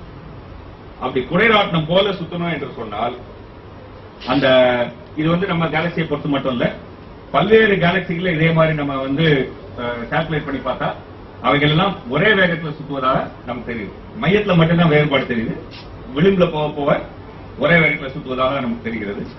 இது வந்து நமக்கு தெரிந்த இயற்பியலுக்கு விரோதமானது. இது மெய்யா எப்படி இருக்க முடியும் என்று சொன்னால், இதுதான் கேலக்சி என்று சொன்னால் இவ்வளவு பெரிய அளவுக்கு ஏதோ ஒரு பொருள், அதாவது நமக்கு தெரியாத ஒரு பொருள் அந்த கேலக்சியை சுற்றி படர்ந்து இருந்தால் இந்த கேலக்சி வந்து கொடைராட்டினம் போல சுற்றும். விளங்குது இல்லையா? இது ஒரு முதல் பிரச்சனை. கேலக்சிகளுடைய சுழற்சியில நம்ம பார்த்த சில பிரச்சனைகள் இருந்து இந்த மாதிரி சிந்து முடிச்சு விட்டால் இவர் தான் கேலக்சி எல்லாம் ஒழுங்கா சுத்தல, எதிர்பார்த்த மாதிரி சுத்தல, வேற விதமா சுத்துது அப்படின்னு சொல்லி போட்டு எல்லாரையும் டார்க் மேட்டர் ஏதோ ஒன்று இருக்குன்னு சொல்லி இந்த ஆய்வு வந்து சற்றேறக்குரிய 1930களில் நடத்தப்பட்டது.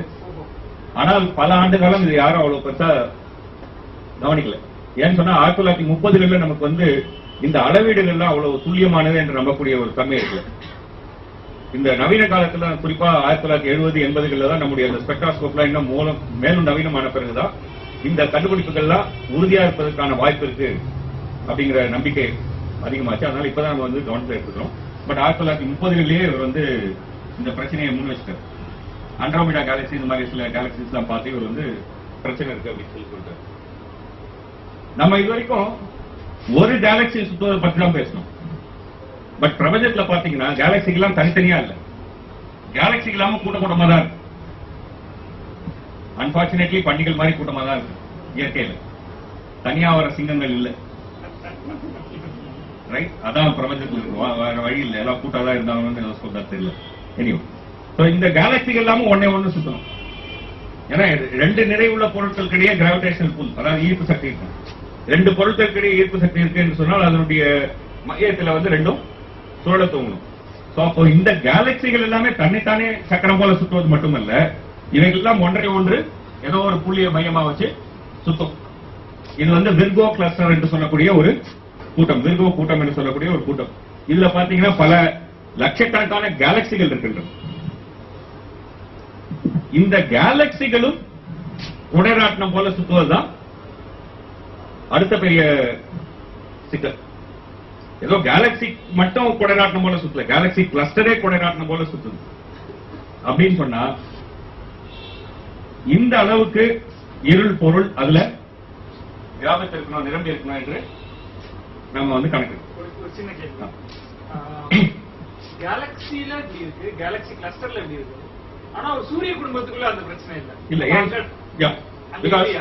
இல்ல சூரிய குடும்பத்துக்குள்ள இல்ல. ஏன்னு சொன்னா வந்து இங்க வந்து நம்ம வந்து ஒரு மைனர் சின்ன இடத்தை பாக்குறோம். இதுல இருக்கக்கூடிய பொருட்கள் எல்லாம் தனித்தனியா இருக்கு, இதனுடைய செயல்பாடுகள் தனித்தனியா இருக்கு. அதனால சூரிய குடும்பத்தை வந்து இம்பாக்ட் பண்ற, அதாவது நான் சொன்ன மாதிரி கிராவிட்டி வந்து எப்போ பெருசா இருக்கும் அப்பதான் இம்பாக்ட் பண்ணும். ஃபார் எக்ஸாம்பிள் இது ஒரு சின்ன நல்ல கேள்வி. நான் வந்து இந்த ஒரு உதாரணத்தோட எக்ஸ்பிளைன் பண்ண பாக்குறேன். பல சமயங்களை பத்தி ஜோதிடம் பத்தி நான் பேசும்போது எனக்கு ஒருத்தர் பல பேர் கேள்வி கேட்பாங்க, நீங்க வந்து எப்படி சந்திரனுக்கெல்லாம் நம்ம மீது சக்தி இல்லைன்னு சொல்றீங்க? ஃபார் எக்ஸாம்பிள் சந்திரன் தானே கடல் அலைகள்லாம் உருவாக்குது, கடல் அலையில கடல் ஏற்றம் இறக்கம் டைட் எல்லாம் வரும், ஓதைன்னு சொல்லக்கூடிய இதை வந்து உருவாக்குது அப்படின்னு சொல்லி சொல்றாங்க. கரெக்ட் தான். ஆனா அதே சந்திரன் நான் ஒரு கிளாஸ்ல தண்ணி வச்சா உருவாக்குதா? எங்கேயாவது குளத்துல அந்த மாதிரி ஓதை உருவாக்கி பார்த்திருக்கீங்களா? ஒரு ஏரியில உருவாக்கி பார்த்திருக்கீங்களா? இல்ல. பல்க் மேட்டர் இருந்தாதான் எஃபெக்ட் இருக்கும். நம்ம சூரிய குடும்பத்தில் இருக்கக்கூடிய பொருட்கள் என்பது இந்த பெரிய இதுல பார்க்கும்போது ஜஸ்ட் ஒரு ஸ்பெக், பல்க் மேட்டர் இல்ல. சோ அதனுடைய இம்பாக்ட் வந்து தண்ணியில வந்து எப்படி நிலவனுடைய இம்பாக்ட் இல்லையோ அதே மாதிரி impact. Rather impact is so insignificant that it doesn't influence. Bulk matter தான் gravity work ஆகும்.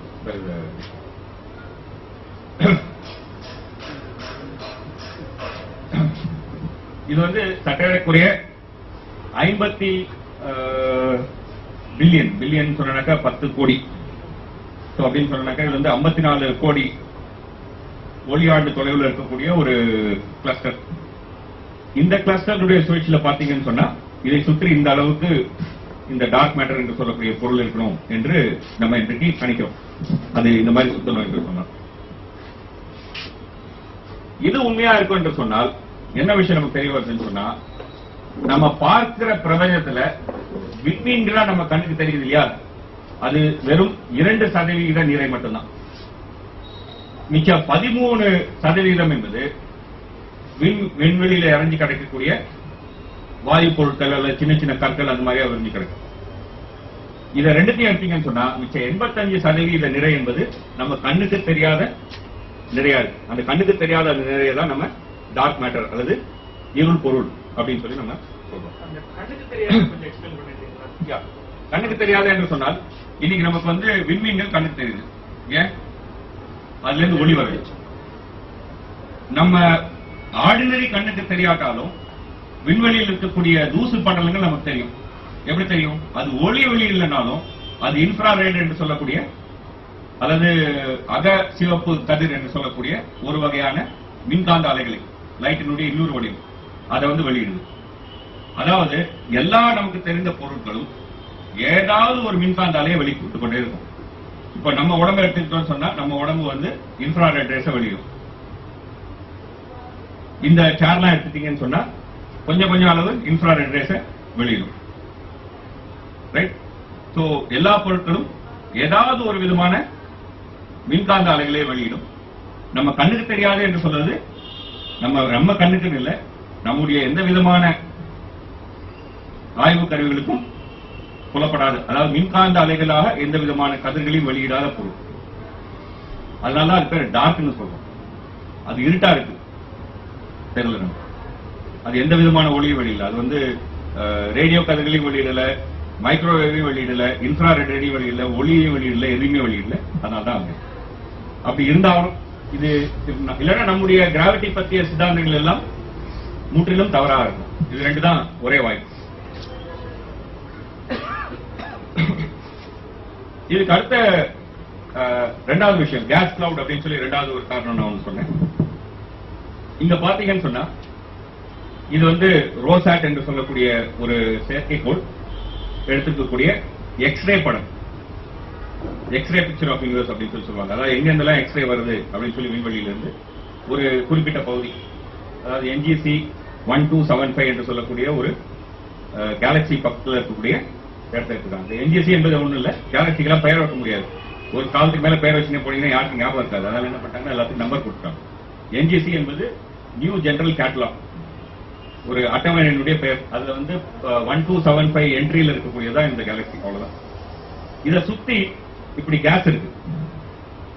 நமக்கு ஒரு சூடான ஒரு வாயு என்ன ஆகும், அது விருந்து கொண்டே போகும், விருந்து கொண்டே போய் விருந்து கொண்டே போய் விருந்து கொண்டே போய் அது அப்படியே பரவிடும் இல்லையா?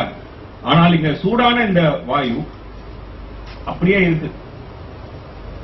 அது அப்படியே இருக்கு என்று சொன்னால் ஏதோ ஒரு பொருள் அந்த சூடான வாயுவை அமுக்கி வச்சிருக்கு. இப்ப பிரஷர் குக்கருக்குள்ள சூடான வாயு அப்படியே இருக்கு. ஏன்? சுத்தி பிரஷர் குக்கர் அதை அமுக்கி வச்சிருக்கு இல்லையா? அப்ப ஏதோ ஒரு பொருள் அமுக்கி வச்சிருக்கு. அது என்ன பொருள், ஏன் அப்படி இருக்கு அப்படின்னு நமக்கு தெரியல. இது NGC-ல நம்ம ஏற்கனவே பார்த்தா அந்த விர்கோ கிளஸ்டர், அங்க பாத்தீங்கன்னாலும் ஒரு சூடான வாயு பந்து இருக்கு. அந்த பந்து ஏன் அப்படியே அங்க இருக்கு நமக்கு தெரியல. தெரியல என்று சொன்னால் நம்ம சாதாரணமாக அதை வந்து விளக்க முடியாது. இதுவும் இன்னொரு ரெண்டாவது காரணம். இந்த வாயு பந்துகள், இந்த மாதிரி வாயு பந்து, சூடான வாயு பந்துகள் பல வந்து விண்வெளியில் நம்ம பார்க்கிறோம், பிரபஞ்சத்துல பார்க்கிறோம், வெகு தொலைவுகளில் பார்க்கிறோம். அந்த வாயு பந்து ஏன் விரிஞ்சு அப்படியே மங்கி போகல, ஏன் அப்படியே ஒரு அமைப்பா இருக்கு, ஒரு தொகுதியாக இருக்கு என்று நம்ம யோசிக்கும் போது ஏதோ ஒரு நிறை, அதை சூழ்ந்திருக்கக்கூடிய நிறை அதன் மீது எதிர்வினைவை ஏற்படுத்தி அமுக்கி வச்சிருக்கு என்று நாம பார்க்கிறோம். மூன்றாவது விஷயம் கிராவிடேஷனல் லென்சிங் என்று நான் சொன்னேன், அது பத்தி சொல்லிடுறேன். இது வந்து என்ன அப்படின்னு சொன்னாக்க, ஒளியினுடைய ஒரு தன்மை. ஆல்பர்ட் ஐன்ஸ்டைன் கண்டுபிடிச்ச ஒரு முக்கியமான ஒரு கண்டுபிடிப்பு. அது என்ன என்று சொன்னால், ஒளி சாதாரணமாக நேர்கோட்டில் தான் பாயும். ஆனால் ஒரு பெரிய நிறை பக்கத்தில் அந்த ஒளி பாயும் போது ஒளியினுடைய திசை வளையும். அப்போ அப்படின்னு சொன்ன என்ன அர்த்தம், நாம இங்க பூமியில இருக்கோம், இங்க வந்து சூரியன் இருக்கு, சூரியனுக்கு பின்னாடி சைடுல வந்து ஒரு விண்மீன் இருக்கு என்று வைத்துக்கொள்வோம், ஒரு விண்மீன் இருக்கு என்று வைத்துக்கொள்வோம். அந்த விண்மீன்ல இருந்து ஒளி நேரம் இப்படியே போயிருக்கணும். சாதாரணமா. ஆனா என்ன ஆகும் என்று சொன்னால், சூரியன் இருப்பதனால வளைந்து நம்ம பூமியில இருந்து நமக்கு தெரியும். நம்ம இங்க இருந்து பார்க்கறதுனால நம்ம என்ன நினைச்சுப்போம், அந்த விண்மீன் இங்க இருக்கு என்று நினைத்துக் கொள்ளும். புரியுதுலையா? இது வந்து ஐன்ஸ்டைன் வந்து யூகமாக சொல்லுது. அவருடைய சார்பியல் தத்துவம் சரி என்று சொன்னால் இப்படி ஒரு நிகழ்வு நடக்கணும் அப்படின்னு சொல்லி அவர் யூகமாக சொன்னது. 1919ஆம் ஆண்டு மே மாதம் நடந்த ஒரு சூரிய கிரகணத்துல இது உண்மை என்று நம்ம சொன்னோம். ஏன் சூரிய கிரகணத்துல பண்றோம்? ஏன்னா சாதாரண நாள்ல சூரியனுக்கு பக்கத்துல எந்த விண்மீன் இருக்கு, எந்த விண்மீன் இல்லை, என்ன தெரியுது என்ன தெரியல நம்மளால பார்க்க முடியாது. ஆனா சூரிய கிரகணத்துக்கு அன்னைக்கு என்ன ஆகும்? சூரியன் முற்றிலும் மறைக்கப்படுவதால், இருட்டாக இருப்பதால் சூரியனுக்கு பின்னாடி இருக்கக்கூடிய எல்லா விண்மீன்களும் நமக்கு கணக்கு தெரியும். பின்னாடினா சூரியனுக்கு பின்புலமா இருக்கக்கூடியது. சோ அந்த பின்புலமா இருக்கும்போது சூரியனுக்கு அருகாமையில் இருக்கக்கூடிய விண்மீன், இருக்க வேண்டிய விண்மீன் அருகாமை இல்லாம கொஞ்சம் விலகி தெரியும். ஏன்னா அந்த ஒளி வளைஞ்சு வருவதனால நம்ம கணக்கு அதுக்கு இங்கேருந்து வர மாதிரி தெரியும், அதனால விலகி தெரியும். அப்படி விலகி தெரிந்த விண்மீன்களை புகைப்படம் எடுத்து 1919ஆம் ஆண்டு மெய் என்று நிரூபித்தார்கள். இது ஐன்ஸ்டைனுக்கு அன்னைக்கு வந்து அனுப்பிச்ச டெலிகிராம், உங்க தியரி கரெக்ட் அப்படின்னு சொல்லி ஐன்ஸ்டைனுக்கு அனுப்பிச்ச டெலிகிராம். இதே விஷயத்தை நம்ம வந்து வேற விதமா பார்ப்போம். ஒரு கேலக்சி கிளஸ்டர் இருக்கு, அதாவது பல கேலக்சிகள், ஒவ்வொரு கேலக்சியிலும் பல லட்சம் விண்மீன்கள். ஒவ்வொரு விண்மீனும் வந்து சூரியனை போல பல மடங்கு. நம்ம சூரியன் வந்து சாதாரண சூரியன், பட் சாதாரணமா ஒரு விண்மீனுக்கு வந்து 10 மடங்கு சூரியனை போல நிறை இருக்கும். அப்படின்னு சொன்னா இது வந்து ஒரு பெரிய நிறை கொண்ட ஒரு பொருள். இதுக்கு பின்னாடி வேற ஏதாவது கேலக்சி இருக்குன்னு வச்சுக்கோங்க. நம்ம பூமியில இருந்து பார்க்கும்போது என்ன ஆகும்? இந்த கேலக்சில இருந்து வர ஒளி இந்த கேலக்சினால பட்டு வளைஞ்சு நம்ம பூமியில தெரியும். அப்படி தெரியும் போது இந்த ரெண்டு பக்கத்துல ரெண்டு கேலக்சியா தெரியும். இந்த கிளஸ்டருக்கு பக்கத்துல ரெண்டு பக்கத்துல கிளஸ்டரா தெரியும். சோ இங்க கேலக்சி இருந்துன்னு சொன்னா இங்க இருக்க பின்னாடி இருக்கக்கூடிய பொருள் ரெண்டு பொருளா நமக்கு கணக்கு தெரியும். ஆக்சுவலா ரெண்டு பொருளா தெரியாது, ஒரு ஒளி வட்டமா தெரியும். ஏன்னா ரெண்டு லைன் மட்டும் வராது இல்ல, எல்லா பக்கத்துல இருந்து வரும்ல. இப்படியும் ஒளி வரும், இப்படியும் ஒளி வரும், இப்படியும் ஒளி வரும். எல்லாத்துல இருந்து வருதுனால சுத்தி வந்து ஒரு வட்டம் போல தெரியும். சரியா நேர்கோட்டில் இருந்தா, கொஞ்சம் வளைஞ்சு கிழஞ்சி நம்ம இருந்தோம்னு சொன்னா, நேர்கோட்டில் இல்லாம கொஞ்சம் வளைஞ்சு கிழஞ்சி இருந்தாலும் அந்த வட்டம் வந்து பாதி வட்டம், அரை வட்டம், முக்கால் வட்டம், வட்டத்துக்கு சிறு சிறு பகுதிகள், இந்த மாதிரிலாம் தெரியும். ரைட்? சோ இது இங்க வட்டம் தெரியுதா? சோ இதுல வந்து இந்த ப்ளூ கலர்ல இருக்கக்கூடியதெல்லாம் பின்னாடி இருக்கக்கூடிய கேலக்சி. இந்த மஞ்சள் கலர்ல இருக்கிறது வந்து நடுவுல லென்ஸ் போல வேலை செய்யக்கூடிய கேலக்சி, அதாவது போக்கஸ் பண்ற கேலக்சி. அதனால நமக்கு வந்து இந்த பின்னாடி இருக்கிற கேலக்சி எல்லாம் நமக்கு எப்படி வளைஞ்சு தெரியும். ஓகே, இப்ப நம்ம என்ன கணக்கிடலாம்? இவ்வளவு வளைஞ்சிருக்கு என்று சொன்னால் இங்க இவ்வளவு நிறை இருக்கணும் அப்படின்னு சொல்லி கணக்கிடலாம். அப்படி கணக்கிட்டு பார்த்தால் இந்த விர்கோ கிளஸ்டர்ல அதுக்கு போதுமான நிறை இல்லை. அதை இந்த அளவுக்கு வளைப்பதற்கான நிறை இல்லை. சூரியன்ல இருந்து நம்ம இந்த விண்மீன் விலகி இருக்குல்ல, அது ரொம்ப அதிகமா விலகிச்சுன்னா அர்த்தம் சூரியனுக்கு நிறை அதிகம்னு அர்த்தம். கொஞ்சமா விலகிச்சுன்னா சூரியனுக்கு நிறை கம்மின்னு அர்த்தம். அந்த விலகுவதிலிருந்து நம்ம சூரியனோட நிறையை நம்ம கணக்கு போடலாம். அதே மாதிரி இந்த லென்சிங் பண்ற இந்த கேலக்சி கிளஸ்டர் எல்லாத்தையும் நம்ம வந்து எடை போடலாம். அப்படி எடை போட்டோம்னு சொன்னால் அதற்கான நிறை போதுமான அளவாக இல்லை. பின்புலம் இப்படிதான் இருக்கு, ஆனா இந்த லென்சிங்னால இப்படி நமக்கு தெரியுது. பின்புலம் இப்படி இருக்கு, லென்சிங்னால நமக்கு இப்படி தெரியுது. அப்படின்னு சொன்னா நாம வந்து இந்த லென்சிங்ல இருந்து பேக்வர்டா கால்குலேட் பண்ண முடியும். ஏதோ ஒரு பொருள் இங்க இருந்து இதெல்லாம் லென்ஸ் பண்ணுது, குவிக்கிறது என்றமால கணக்கிட முடியும். அப்படி கணக்கிட்டோம் என்று சொன்னால் பல இடங்களில் நாம பார்க்கக்கூடிய இந்த லென்சிங், அதாவது குவிதலுக்கு போதுமான விளக்கம் இல்லை.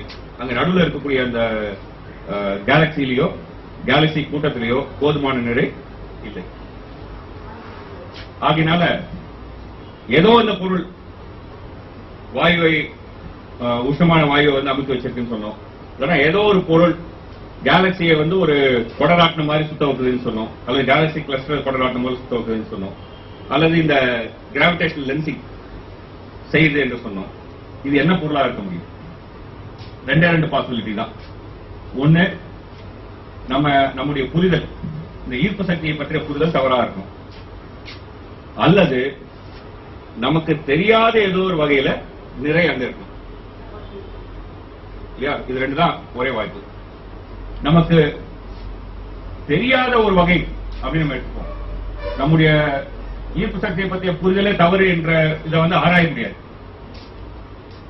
அது எப்படி ஆராய முடியும்?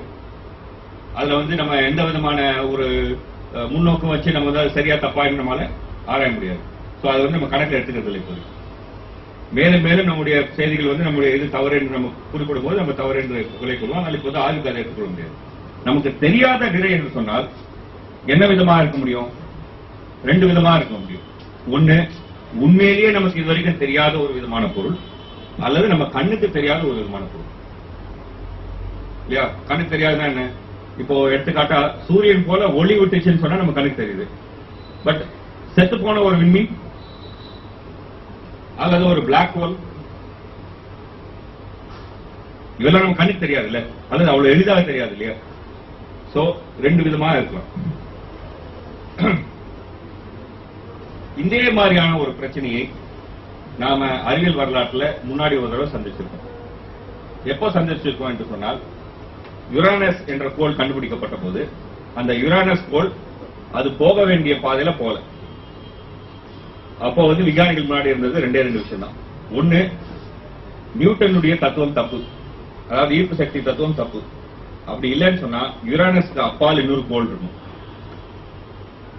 நம்ம வந்து யுரானஸ்க்கு அப்பால் இன்னொரு கோளை கண்டுபிடிச்சோம். சோ இது வந்து புதுதல்ல, இது அறிவியல் வரலாற்றுல நடக்கக்கூடிய ஒரு விஷயம் தான். சோ இப்போ ரெண்டு விதமான பொருள் என்று சொன்னேன். ஒண்ணுக்கு பேர் வந்து மேட்சோஸ் அப்படின்னு வச்சிருக்காங்க. இது மேட்சோஸ் இல்ல, பாக்கெட் எல்லாம் விற்காது, நம்ம வாங்கி சாப்பிட முடியாது. இது பேர் மேட்சோஸ் வச்சிருக்காங்க. இது என்னன்னு சொன்னா மேசிவ் காம்பாக்ட் ஹாலோ ஆப்ஜெக்ட். அதாவது என்ன என்று சொன்னால் மிகு நிறை கொண்டது, காம்பாக்ட் அதாவது ரொம்ப குறுகியது, ஹாலோ அதுல இருந்து ஒளிலாம் வரல அப்படி இருக்கக்கூடிய பொருள். பிளாக் ஹோல் அது மாதிரியான ஒண்ணு. ஒயிட் டுவார்ஃப் என்று சொல்லக்கூடிய ஒரு வகையான விண்மீன்கள் இருக்கிறது, அதுவும் ஒரு வகையான ஒன்று. பிரவுன் டுவார்ஃப் என்று ஒரு வகையான பொருட்கள் இருக்கிறது, அது ஒரு வகையானது. இது ஒரு வகையான பொருள். அப்படி இல்லை என்று சொன்னால் விம்ஸ், ஆங்கிலத்துல வந்து விம்ஸ் என்பதற்கு வேற ஒரு பொருளும் இருக்கு. விம்ஸ் என்று சொன்னால் என்னன்னு சொல்லலாம் தமிழ்ல? கோழைன்னு சொல்லலாம், வீரன் சொல்லலாம். இது கோழைன்னு சொல்லலாம். இது ஏன் கோழை? ஏன்னு சொன்னா இது நம்ம பார்க்கக்கூடிய சாதாரண பொருளோட உறவாடவே இல்லை, ஒதுங்கி இருக்கு. அதாவது வீக்லி இன்டராக்டிவ் மாசிவ் பார்ட்டிகல், அதுக்கு நிறைய அதிகம், ஆனா மற்ற பொருளோட உறவாடாம ஒதுங்கி நிற்கும். இப்போ புரோட்டான் நியூட்ரானா ஒன்றோட ஒன்று உறவாடுது, ஒரு குவாக் இன்னொரு குவாக்கோட உறவாடுது, அப்படிலாம் உறவாடாம ஒதுங்கி நிற்குது, கோழை போல அப்படின்னு சொல்லி வச்சுக்கலாம். ஆங்கிலத்தில் அதான் விம்ப் அப்படிங்கிறது வந்து இப்படி போட்டிருக்காங்க. இதெல்லாம் வந்து அமெரிக்கர்களுடைய கைவரிசை என்பது எல்லாருக்கும் உள்ளதும், அது ஒன்றும் சொல்ல வேண்டியதில்லை.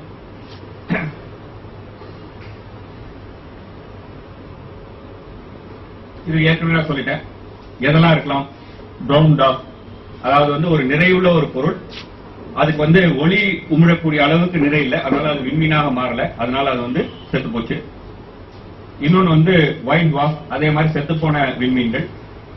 பிளாக் ஹோல்ஸ், கருந்துளை, இதெல்லாம். இது இது ஏன் பிரச்சனை அப்புறமா வரேன். எப்படி இப்படி ஒரு பொருள் இருக்குன்னு நம்ம கண்டுபிடிக்க முடியும்? ஒரு பிளாக் ஹோல் இருக்குன்னு எப்படி கண்டுபிடிக்க முடியும்?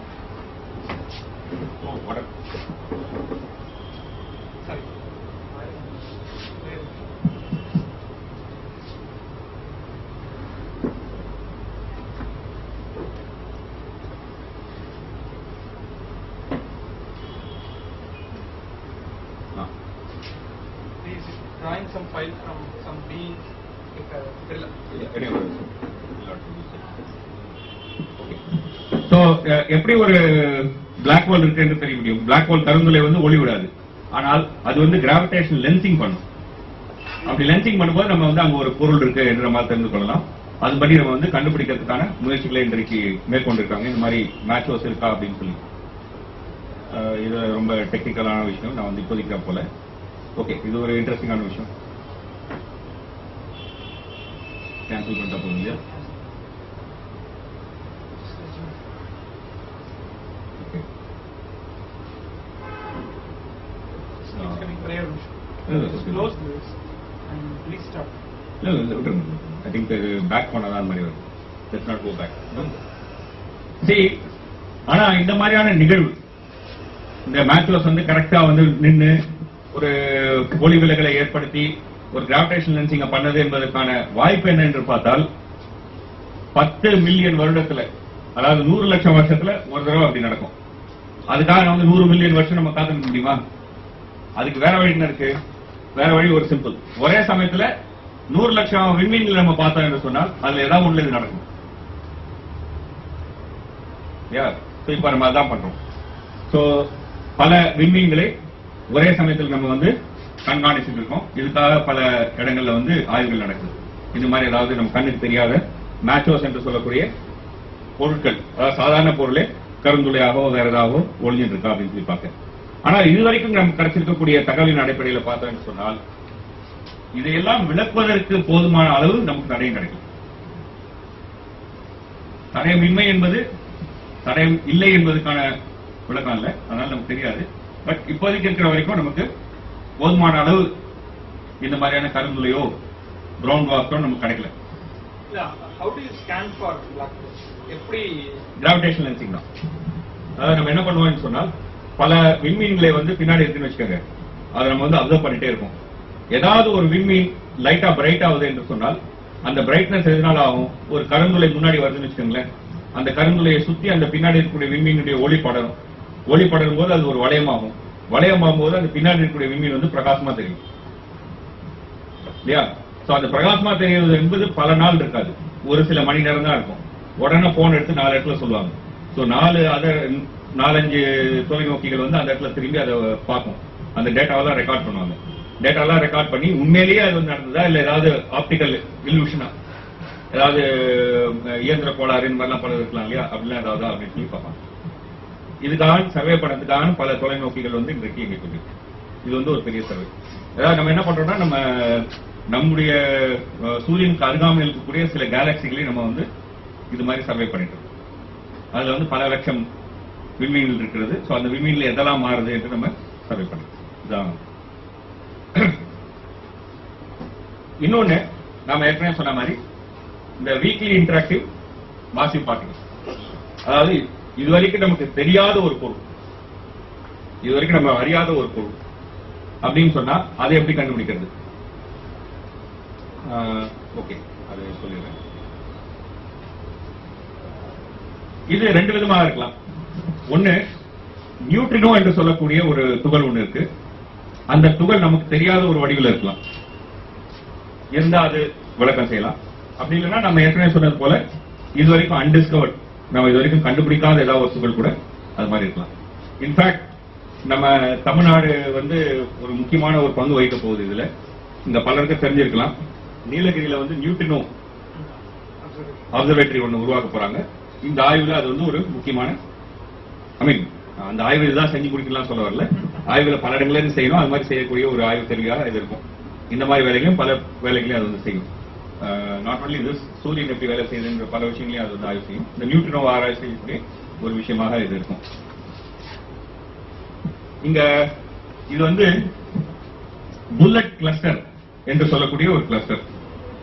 நம்ம ஆப்டிக்கல், அதாவது கண்ணுக்கு தெரியக்கூடிய, அதாவது ஒளி, அதுல நம்ம புகைப்படம் எடுத்தா இப்படி இருக்கு. இதே பகுதிய கண்ணுக்கு தெரியக்கூடிய புகைப்படத்தின் மேலே எக்ஸ்ரே வச்சு புகைப்படத்தை எடுத்தோம்னு சொன்னா ஹாட் கேஸ் இருக்கிறது தெரியுது. இந்த ஹாட் கேஸ் இது இப்படி இருக்கிறதுனால இது பேரே புல்லட் கிளஸ்டர். சந்திரா அப்சர்வேட்டரி என்று சொல்லக்கூடிய ஒரு தொலைநோக்கி தான் இதை வந்து இந்த எக்ஸ்ரே பிக்சர் வந்து எடுத்துட்டு, இது உண்மையா இருக்கணும் என்று சொன்னால், அதாவது இந்த ஹாட் கேஸ் அப்படியே இருக்கணும் என்று சொன்னால் இந்த அளவுக்கு டார்க் மேட்டர் இங்க விரவி கிடக்க வேண்டும். இதுதான் வந்து இந்த ஆய்வுல நமக்கு தெரியும். இந்த வெடிப்புக்கு தான் டைப் 1A சூப்பர்னோவா என்று பெயர். ஓகே, இங்க நமக்கு என்ன தெரியும் என்று சொன்னால், இந்த விண்மீன் இப்படி வெடிக்குது என்று சொன்னால் அதனுடைய நிறை என்னவா இருக்குன்னு நமக்கு தெரியும். இவ்வளவு நிறை உள்ள பொருள் வெடிக்குது என்று சொன்னால் எவ்வளவு ஒளி விடும் என்று நமக்கு தெரியும். இப்போ அதனால என்ன பண்ணலாம், தொலைவில் ஒரு டைப் 1 சூப்பர் நோவா பார்த்தோம் என்று சொன்னால் அது நம்ம பாக்கத்துல எவ்வளவு ஒளியா தெரியுது, எவ்வளவு மங்களா தெரியுது, உண்மையிலேயே அதுக்கு எவ்வளவு ஒளி, இது ரெண்டையும் கம்பேர் பண்ண என்ன பண்ண முடியும், அது எவ்வளவு தொலைவில் இருக்குன்னு கால்குலேட் பண்ண முடியும் இல்லையா. இப்போ ஒரு டார்ச் லைட் பக்கத்துல இருக்கு, பிரகாசமா இருக்கு, தொலைவில் இருக்கும்போது என்ன ஆகும், மங்களா இருக்கும். ரொம்ப தூரத்துக்கு என்ன ஆகும், இன்னும் மங்களா இருக்கும். ஸோ ஒரு டார்ச் லைட் எவ்வளவு மங்களா இருக்கு என்று வைத்துக்கொண்டு சற்றேறக்குரிய எவ்வளவு தொலைவில் இருக்குன்னு சொல்லலாம் இல்லையா. அதே மாதிரி ஒரு பஸ் வருது ரோட்ல நைட்ல, பஸ்ஸோட ஹெட்லைட்டை பாக்குறோம், அந்த ஹெட்லைட் எவ்வளவு மங்களா இருக்குன்னு வச்சு தோராயமா எவ்வளவு தொலைவில் இருக்கு நம்ம முடிவு எடுக்கிறோம் இல்லையா. அதேதான், ஏன்னா நமக்கு பஸ்ஸுடைய லைட் எத்தனைன்னு நமக்கு தெரியும், அது தெரியலன்னா இதெல்லாம் பண்ண முடியாது. அந்த பஸ்கார வந்து லைட்டோட சக்தியை மாத்தினா என்ன இருக்கும், அதாவது பல்பு ஃபியூஸா இருந்தா என்ன இருக்கும், எல்லாம் கதை கந்தல், அது வேற விஷயம். பட் அசியூமிங் தட் பஸ்ல அந்த அளவுக்கு ஒளிவிடக்கூடிய ஹெட்லைட் இருக்கு என்று சொன்னால் நம்ம எல்லாம் தோராயமா சொல்ல முடியும். இங்க என்ன நமக்கு தெரியும், நிச்சயமாக ஒரு விண்மீன் இப்படி வெடிக்க போகுது என்று சொன்னால் அதுக்கு இவ்வளவுதான் நிறைய இருக்க முடியும் நமக்கு தெரியும். ஆகையினால அதுல இருந்து எவ்வளவு ஒளி வரும் நம்மளால நிச்சயமா சொல்ல முடியும். ரைட். சோ அப்ப எவ்வளவு தொலைவில் இருக்கணும் என்று நம்மளால கணக்கிட முடியும். இதுதான் அந்த மாதிரியான ஒரு டைப் 1 சூப்பர்னோவா. அது வெடிக்கும் போது அதனுடைய பிரகாசம் அந்த கேலக்சியினுடைய பிரகாசத்தை விட அதிகமா இருக்கும். ஒரு கேலக்சியில பல லட்சம் விண்மீன்கள் இருக்குன்னு சொன்னேன். அதாவது அந்த விண்மீன் வெடித்து சிதறும் போது பல லட்சம் விண்மீன்களினுடைய ஒளியை விட அதிகமான ஒளியை உங்களுக்கு, அதான் அதனுடைய மீனிங். இதெல்லாம் வந்து பல்வேறு விதமான டைப் 1 சூப்பர்னோவா. ஓகே, அது வந்து வெடிக்கிறத நம்ம பார்த்திருக்கோம். இதெல்லாம் இன்னைக்கு வெடிச்சது இல்லை. சரி, போட்டோமெட்ரி என்று சொல்லுவோம். தொலைநோக்கி வழியாக அதில் வரக்கூடிய ஒளியை வந்து போட்டோமீட்டர் என்று இருக்கு. எல்இடி வச்சிருக்கோம் இல்லையா, அந்த மாதிரி எல்இடி வச்சு மெஷர் பண்ணலாம். நான் ரொம்ப சிம்பிளா சொல்றேன். பட் ஆக்சுவலா நம்ம என்ன பண்ணுவோம்னு சொன்னா ஸ்பெக்ட்ரம் எடுப்போம். ஸ்பெக்ட்ரல் அனாலிசிஸ் பண்ணி எவ்வளவு ஒளி வருதுன்னு நம்மளால கால்குலேட் பண்ணுவோம். வெரி சிம்பிள்லி புட், நம்ம வந்து வேரியபிள் ஸ்டார்லாம், அதாவது வேரியபிள் ஸ்டார் என்ன சொல்றது, ஒளி மங்கி குறையக்கூடிய ஸ்டார்ஸ்லாம் இருக்கு, அதெல்லாம் போடும்போது ஸ்பெக்ட்ரோமீட்டர், ஐ மீன் இது போட்டோமீட்டர், அந்த எல்இடியை வச்சு அந்த எல்இடியில எவ்வளவு ஒளி வருது என்பதை வைத்துக்கொண்டு நம்மளால ஒளியினுடைய அளவை நம்மளால கணக்கிடும். அதே போல இங்கேயும் கணக்கிடும், பிரகாசையும் கணக்கிடும். இதெல்லாம் வந்து பல்வேறு விதமான டைப் 1 சூப்பர்னோவா. இதுதான் இதுவரைக்கும் நம்ம பார்த்ததிலேயே மிக மிக தொலைவான டைப் 1 சூப்பர்னோவா. எவ்வளவு தொலைவு என்று சொன்னால் 11 பில்லியன் இயர். 11 பில்லியன் இயர்னாக்கா 110 கோடி வருடம் இல்லையா. ஒரு பில்லியன் 10 கோடி இல்லையா, கரெக்ட் தானே? 100 கோடியா, ஒரு பில்லியன் 100 கோடி. சாரி, அப்படின்னு சொன்னாக்கா 11 into 100 எவ்வளவு ஆயிடுது, 1100 கோடி. 1100 கோடி ஒளி ஆண்டு தொலைவில் இருக்கு அப்படின்னு சொன்னா 1100 கோடி வருஷம் முன்னாடி அது வெடிச்சது. இன்னைக்கு நம்ம தெரியுது. ரைட். இதை வந்து நம்ம ஹபிள் டெலஸ்கோப்ல இருந்து நம்ம இதனுடைய படத்தை நம்ம எடுத்திருக்கோம். ஆக்சுவலா அதை எடுக்கும்போது ஹபிள்கே தெரியாது நம்ம எடுக்கிறோம். இதெல்லாம் எடுத்து பல வருஷம் கழிச்சு அதெல்லாம் ஆராய்ச்சி பார்க்கும்போது நம்ம இதை கண்டுபிடிச்சிருக்கோம். ரைட். ஸோ இது இங்க பார்க்கலாம் அந்த டைப் 1 சூப்பர்.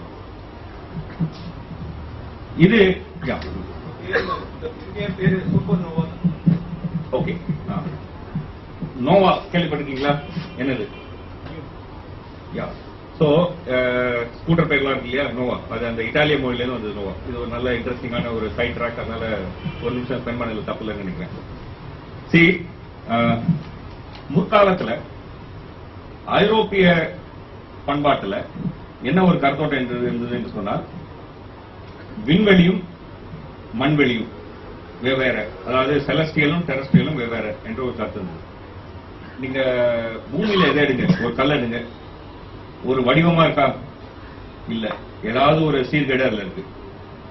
ஏதாவது ஒரு பந்து போல இருக்கிறத பாத்தீங்கன்னா அதுல ஒழுங்கான பந்தா இருக்காது, அதுல வந்து ஒரு சீர்கேடு இருக்கும்.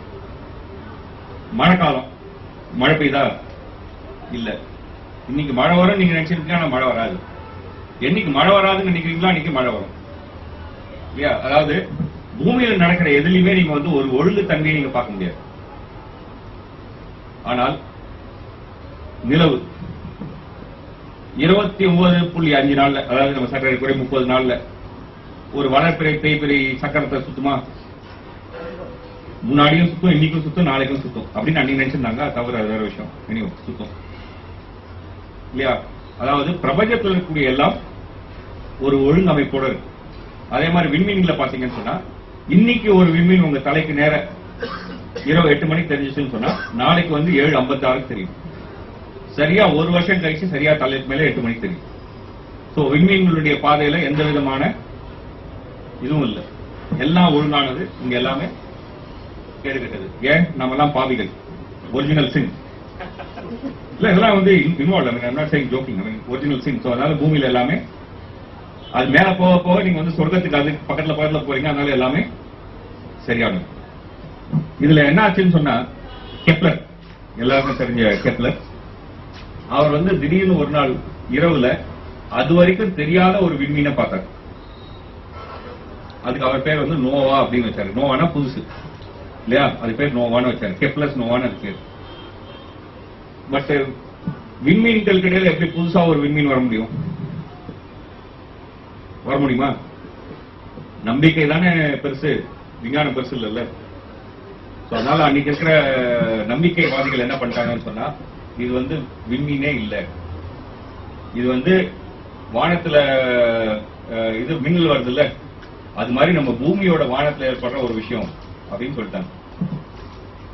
கெப்லர் பல விதத்துல ஒரு அறிவாளி தான், விஞ்ஞானி தான். ஆனாலும் அவரும் இந்த நம்பிக்கைக்கு உட்பட்டவர். அதனால அவரும் அதை கேள்வி கேட்கல. அதுக்கு பேர் கெப்லர் நோவான்னு பேர் வச்சாங்க. ஆனா கலீலியோ சும்மா இருக்கல. அவர் பாவம், அவர் வேற வேலை இல்லை. அவர் என்ன பண்ணாருன்னா, இது உண்மையிலேயே நம்ம வளிமண்டலத்துல இருக்குதா இல்ல விண்மீன் பக்கத்துல இருக்குதா அப்படின்னு கண்டுபிடிக்கணும் அப்படின்னு முடிவு பண்ணார். அவர் ஒரு சிம்பிளான ஒரு விஷயம் பண்ணி கண்டுபிடிச்சார். அந்த சிம்பிளான விஷயத்தை நம்ம செஞ்சு பார்க்கலாமா? ரெடியா? ஓகே, எல்லாரும் கையை எப்படி வேண்டும், ஒரு கண்ணா அப்படி மூடுங்க. இந்த விரல் முடி இருக்கு இல்லையா, அதை ஏதாவது ஒண்ணுத்தோட அலைன் பண்ணுங்க. ஃபார் எக்ஸாம்பிள் நான் வந்து என்ன பண்றேன்னா, இந்த எட்ஜோட இதை வந்து சேர்த்து வைக்கிறேன். புரியுதுல? எதுக்குன்னா இந்த எட்ஜில் சேர்த்து வைங்க, அந்த எட்ஜில் சேர்த்து வைங்க, எதுல வேணாலும். இப்ப என்ன பண்ணுங்கன்னா, இந்த கையை ஆட்டக்கூடாது, இந்த விரல ஆட்டக்கூடாது. இந்த கண்ணை தொடங்க, இந்த கண்ணை மூடுங்க. என்னாச்சு?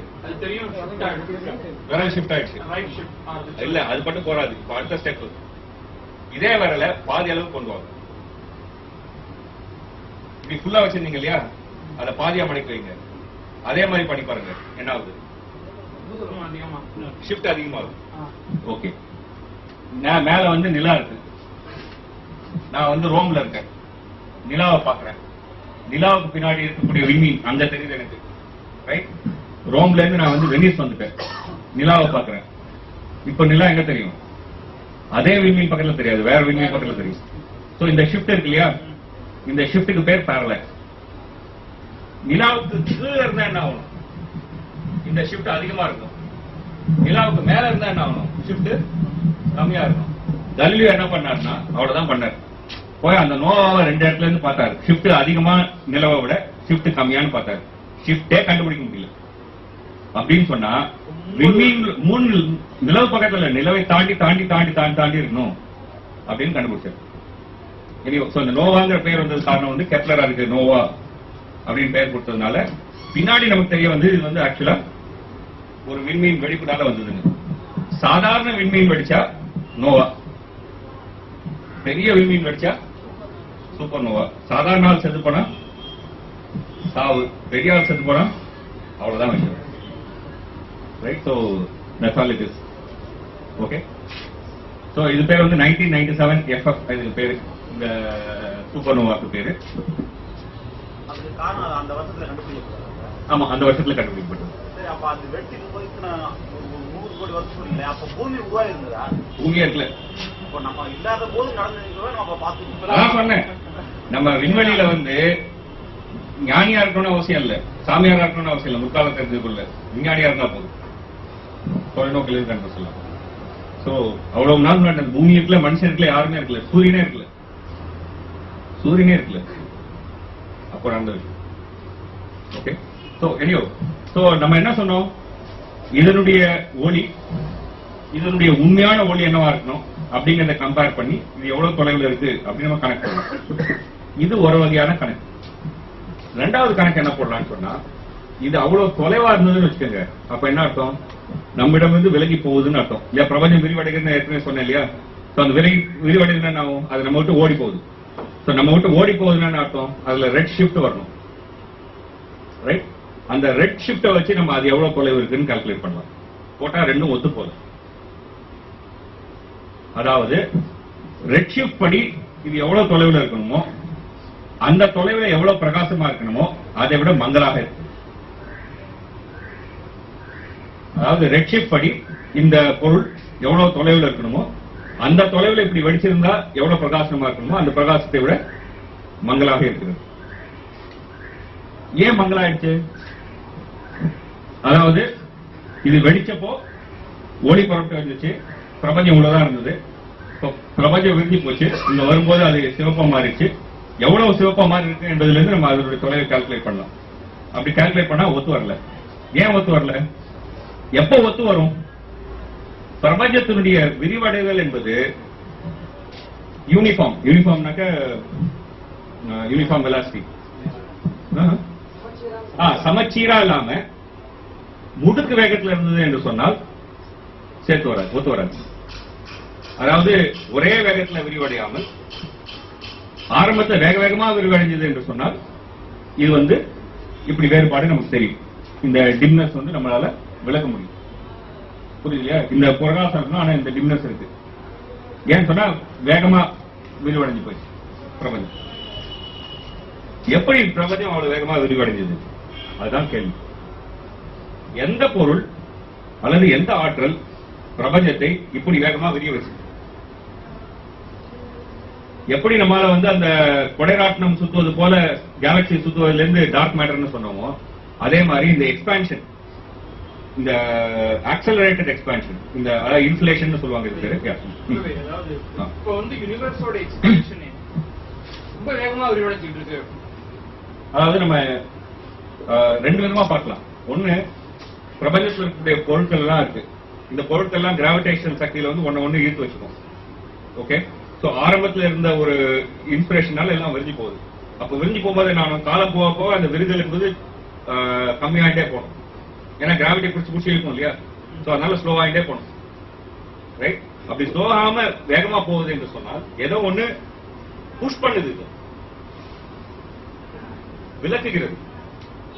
புரியுது இல்லையா? ஆரம்பத்துல பொருட்கள் எல்லாம் சேர்ந்திருந்தது, ஏதோ ஒண்ணு வெடிச்சதுனால விலகி போச்சு, ரைட்டு. விலகி போய்கொண்டே இருக்கும்போது இதனுடைய கிராவிட்டி ஒண்ணு ஈர்த்து திரும்பி பிடிச்சி இருக்கணும் இல்லையா? அப்படி பிடிச்சி இருக்கும்போது என்ன ஆகணும்? இந்த விலகி போகக்கூடிய வேகம் குறைஞ்சு கொண்டே வரணும். அப்படி குறைஞ்சு கொண்டே வராம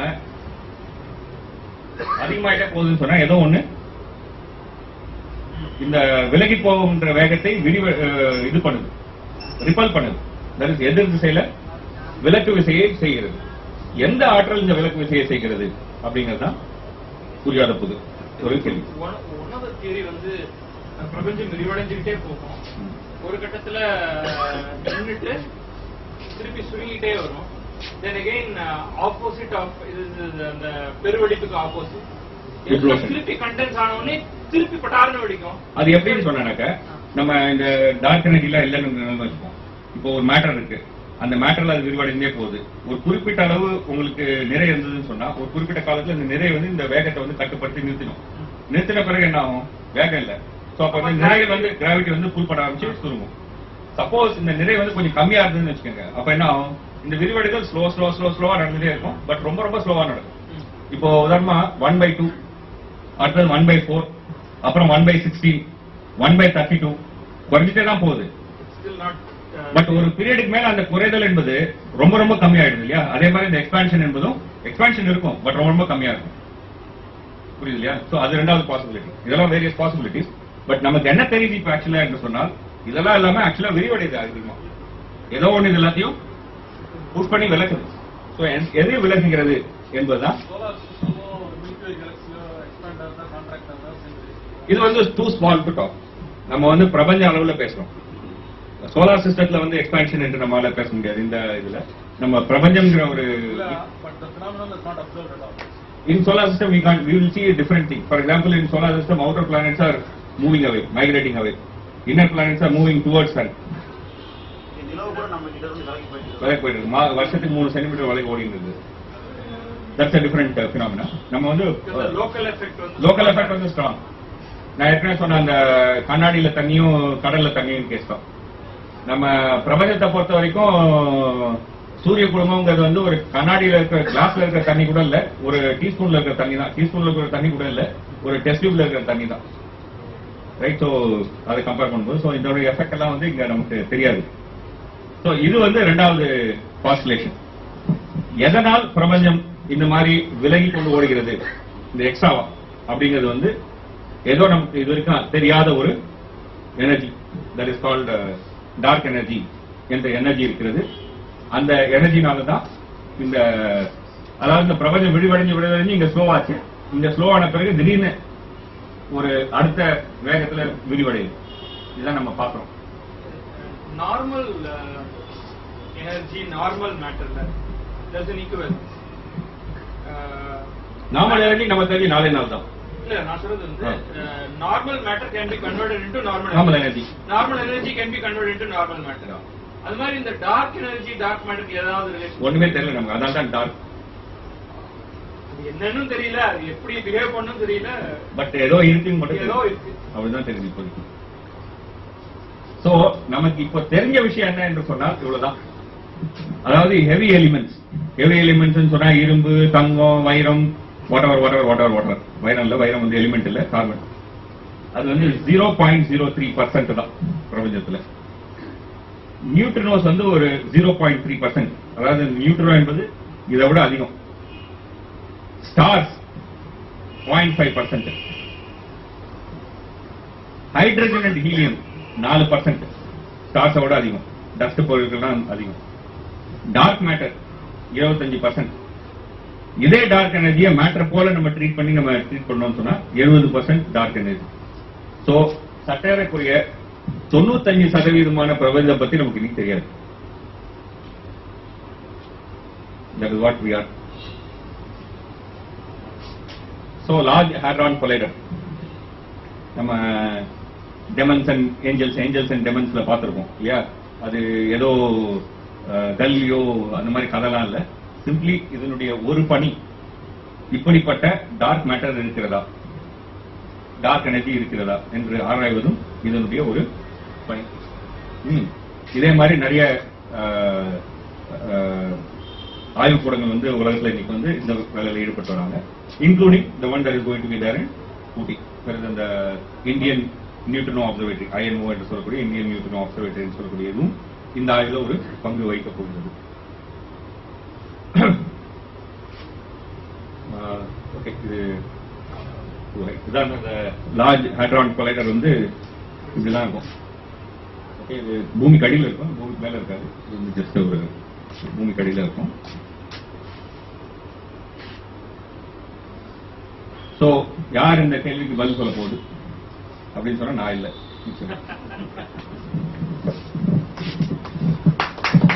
நன்றி. ஏதாவது கேள்விகள், விளக்கங்கள், கருத்துக்கள் இருந்தா கேட்கலாம்.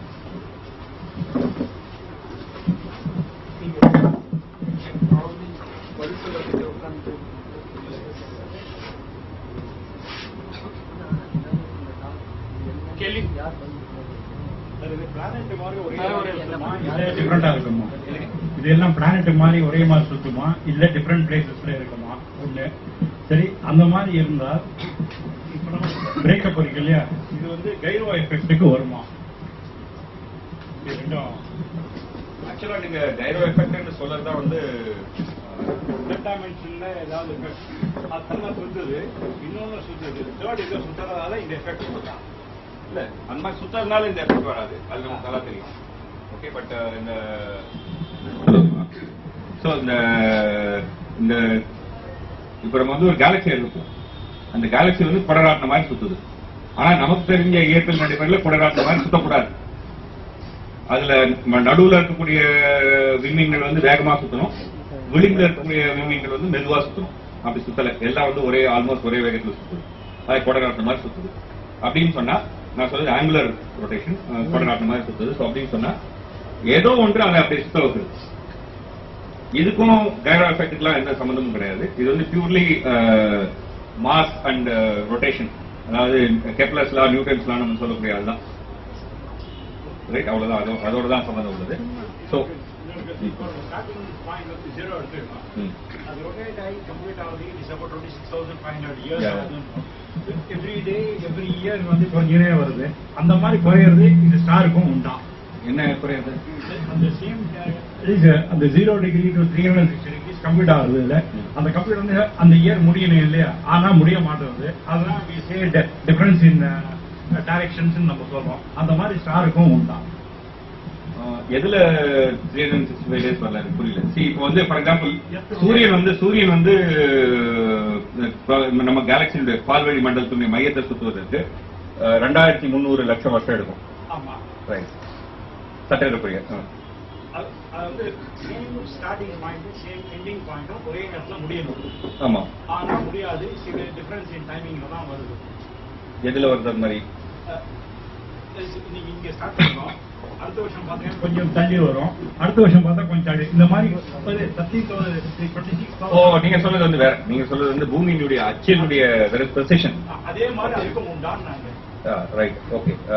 If it is there, it is so insignificant that we can't even calculate. Because நம்ம வந்து இந்த சூரியன் வந்து மையத்தை சுத்துவதற்கே வந்து 2300 லட்சம் வருஷம் சொல்றோம். ஓகே. சோ இந்த சூரியனுடைய அச்சு வந்து இப்படி சுத்துதா அப்படின்னு நீங்க கேள்வி கேட்டீங்கன்னு சொன்னா அதே மாதிரி அதுக்கும் உண்டா? எதுக்கு? கேலக்சிக்கு. கேலக்சிக்கு அவ்வளவு வயசே கிடையாது. See, நம்ம வந்து the kind of time scale we are talking, for example, நம்ம வந்து நெப்டியூன் கண்டுபிடிச்சு நெப்டியூன் ஒரு சூரியனை ஒரு சுத்து கூட சுத்தி முடிக்கல. Okay, so when we are talking about 23,000 lakh years, சூரியன் வந்து இன்னும் ஒரு சுத்து கூட சுத்தி முடிக்கல. சூரியன் பறந்து இந்த கேலக்சி வந்து ஒரு சுத்து கூட இன்னும் சுத்தி முடிக்கல. So we are talking of different time scales also. So இன்னும் அந்த சுத்தலாம் வந்து உண்மையில சுத்தமானு கூட சொல்ல முடியாது. ஒரு சுத்து கூட சுத்தமானு சொல்ல முடியாது. பிகாஸ் நம்ம கேலக்சி சுற்றிட்டு இருக்கும்போது பக்கத்தில் இருக்கக்கூடிய அண்ட்ரோமீடா கேலக்சி வந்து நம்ம கேலக்சியோட மோத வருது. ஸோ ஒரு சுத்த மாதிரி மோத கூட மோதிடலாம். So we don't even no.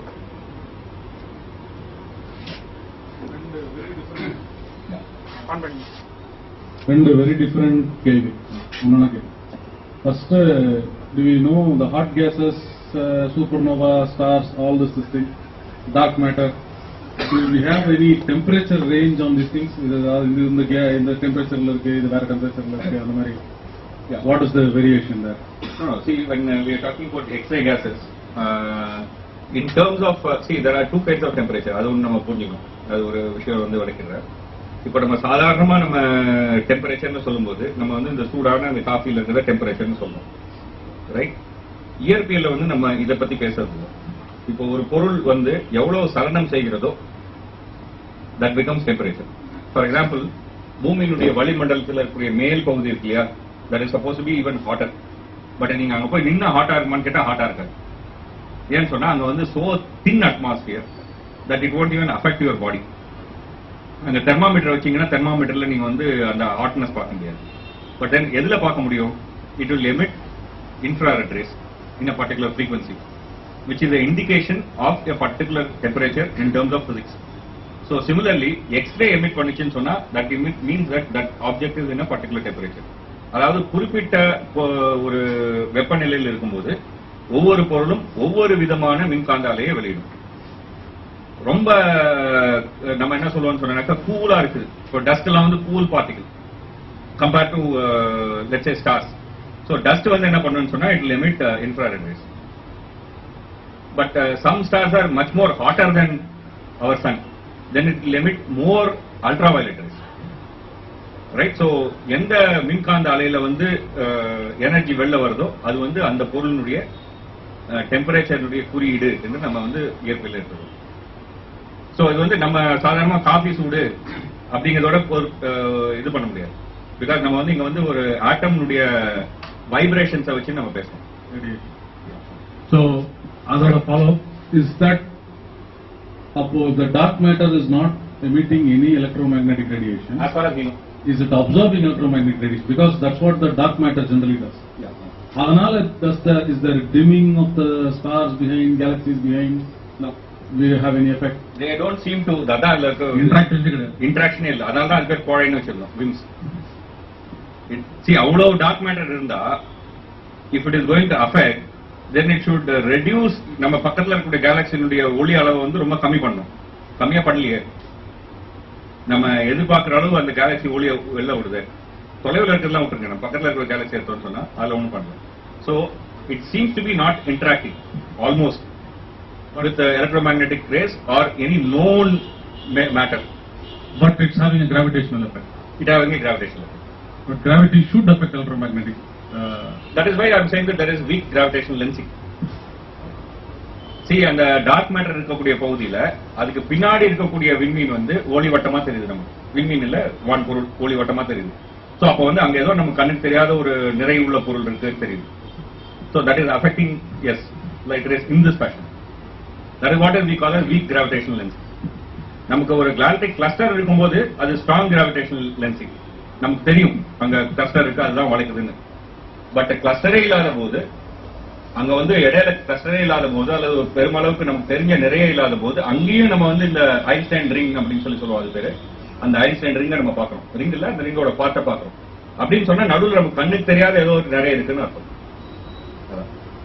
So of course one set of physicist என்ன சொல்றாங்கன்னு சொன்னா இதெல்லாம் ஒண்ணு இல்ல, அங்க நிறைய பிளாக் ஹோல் இருக்கும் அப்படின்னு ஆன்சர் கொடுப்பாங்க. அது கொடுக்க மாட்டாங்கன்னு நான் சொல்ல வரல. So that is also a possibility. We don't know. One more question. The solar system is supposed to be in one plane rather than a spherical. Not exactly.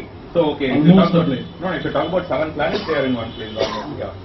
And But if you talk about solar system, uh, and if you include, for example, all the minor planets, and if you include all the dwarf planets, and if you include all the comets, and if you include Oort cloud, if you include Kuiper belt, it's in a globular shape. what about the galaxies? Galaxies are, as far as we know, it has many different shapes. One shape is that அந்த சக்கர மாதிரி, சங்கு சக்கர சக்கர மாதிரி இருக்கு. சிலது ஷேப்லெஸ்ஸா இருக்கு, irregular galaxies சொல்றோம். Are they any spherical or cutlass? Yeah, there are some are which are spherical, which are elliptical, which are shapeless. 4-5 types இருக்கு. The universe itself? Can we know the shape of the universe? Okay, we cannot, because as I said, every day we see a new universe. But as far as we know, the large structure, if you look at it, நீங்க பாத்தீங்கன்னா சிலந்தி வலை மாதிரி இருக்கு. That is, மேட்டர்லாம் ஒரு கோத்து இருக்கு, நடுவுல வந்து மேட்டர் இல்லாத வெற்றிடம் தெரியும். சொல்றது புரியுது இல்லையா? நான் வந்து லார்ஜ் ஸ்ட்ரக்சர்ல சொல்றேன். அதுல நீங்க சூரியன் எங்க இருக்குன்னு சொன்னீங்கன்னா நீங்க நான் பேனா வந்து டாட் கூட என்னால போட முடியாது. அதாவது இன்னைக்கு வந்து இந்தியா மேப் இங்க வரைஞ்சு வச்சுட்டு இதுல கிழக்கு பதிப்பு எங்க இருக்குன்னு கேட்டீங்கன்னா போட முடியுமா? நீங்க இவ்வளவு பெருசா இந்தியா மேப் வச்சா கூட போட முடியாதுல்ல. ஈவன் இவ்வளவு பெருசா சென்னை மேப் வச்சா கூட போட முடியாது. Right, almost right. ஸோ அந்த மாதிரி. ஸோ இஃப் யூ டேக் இந்த சைஸ்க்கு நீங்க ஒரு வேர்ல்ட் மேப்பை போட்டீங்கன்னு சொன்னா, அது மாதிரி ஒரு பிரபஞ்ச மேப்பை போட்டீங்கன்னு சொன்னா, இங்க ஒரு செலந்தி வலையை வரைஞ்சீங்கன்னா எப்படி இருக்கும்? அந்த மாதிரி தான் வந்து கேலக்டிக் கிளஸ்டர்ஸ் நம்ம கண்ணுக்கு தெரியும். அதுக்குள்ள கேலக்சி இருக்கு, அதுக்குள்ள ஸ்டார் இருக்கு, அதை சுத்தி பிளானட் இருக்கு, அதை சுத்தி எல்லாம் இருக்கு. ஸோ பாத்தீங்கன்னு சொன்னா ஒரு செலந்தி வலை மாதிரி தெரியும். I could have had that figure, I could have shown, but anyway, it's okay. That's a large scale structure. But of course, the large scale structures லாம் வந்து till now I won't say that they are all confirmed, because we are seeing only one part of the universe and making and assume that இங்க பார்த்தது மாதிரி தான் மற்றதெல்லாம் இருக்கணும். இது என்ன விசேஷமா இல்லை, நம்ம சும்மா தேர்ந்தெடுத்தது தானே அப்படின்னு சொல்லி பேசுறோம். ஸோ அதெல்லாம் படுறதுக்கு இன்னும் நிறைய டைம் வேணும். ஸோ ரஃபா நமக்கு ஒரு idea. Can you go back a few slides? Yeah. The previous slide.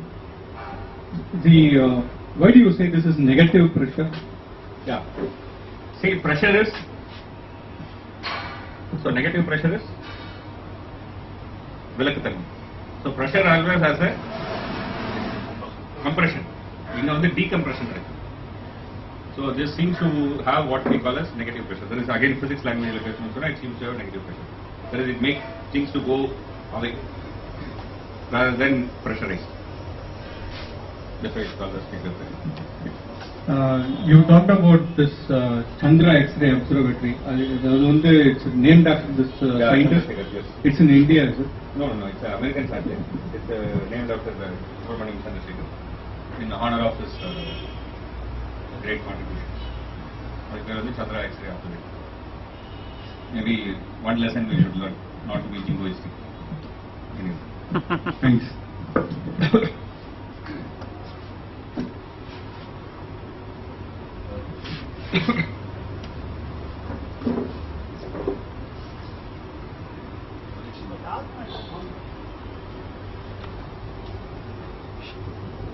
Dark மேட்டர்னு நாம சந்தேகப்பட்ட விஷயம் பிரபஞ்சம் முழுக்க ஒரே தொடர்புள்ள விஷயமா இருக்க வாய்ப்பு இருக்கா, இல்ல தொகுதியான விஷயங்கள்ல அங்கங்க இருக்க வாய்ப்பு இருக்கா? அதாவது நீங்க என்ன கேக்குறீங்கன்னு சொன்னா பிரபஞ்சம் முழுக்க ஒரே மாதிரியான டார்க் மேட்டர் இருக்கா இல்ல பல்வேறு விதமான டார்க் மேட்டர் தொடர்போட இருக்குமா இல்ல தொகுதியா இருக்க வாய்ப்பு இருக்கா? நமக்கு டார்க் மேட்டர் பத்தி தெரிஞ்சது ஒண்ணே ஒண்ணுதான், அதனால கிராவிடேஷனல் எஃபெக்ட் பண்ண முடியுது அப்படின்னு ஒண்ணு இருந்தா அசியூமிங் அசியூம் தட் இருக்குன்னு வச்சுப்போம். அப்படி வச்சுன்னா இன்னைக்கு தெரிஞ்சது ஒண்ணே ஒண்ணுதான், அதனால கிராவிடேஷனல் எஃபெக்ட் பண்ண முடியும்.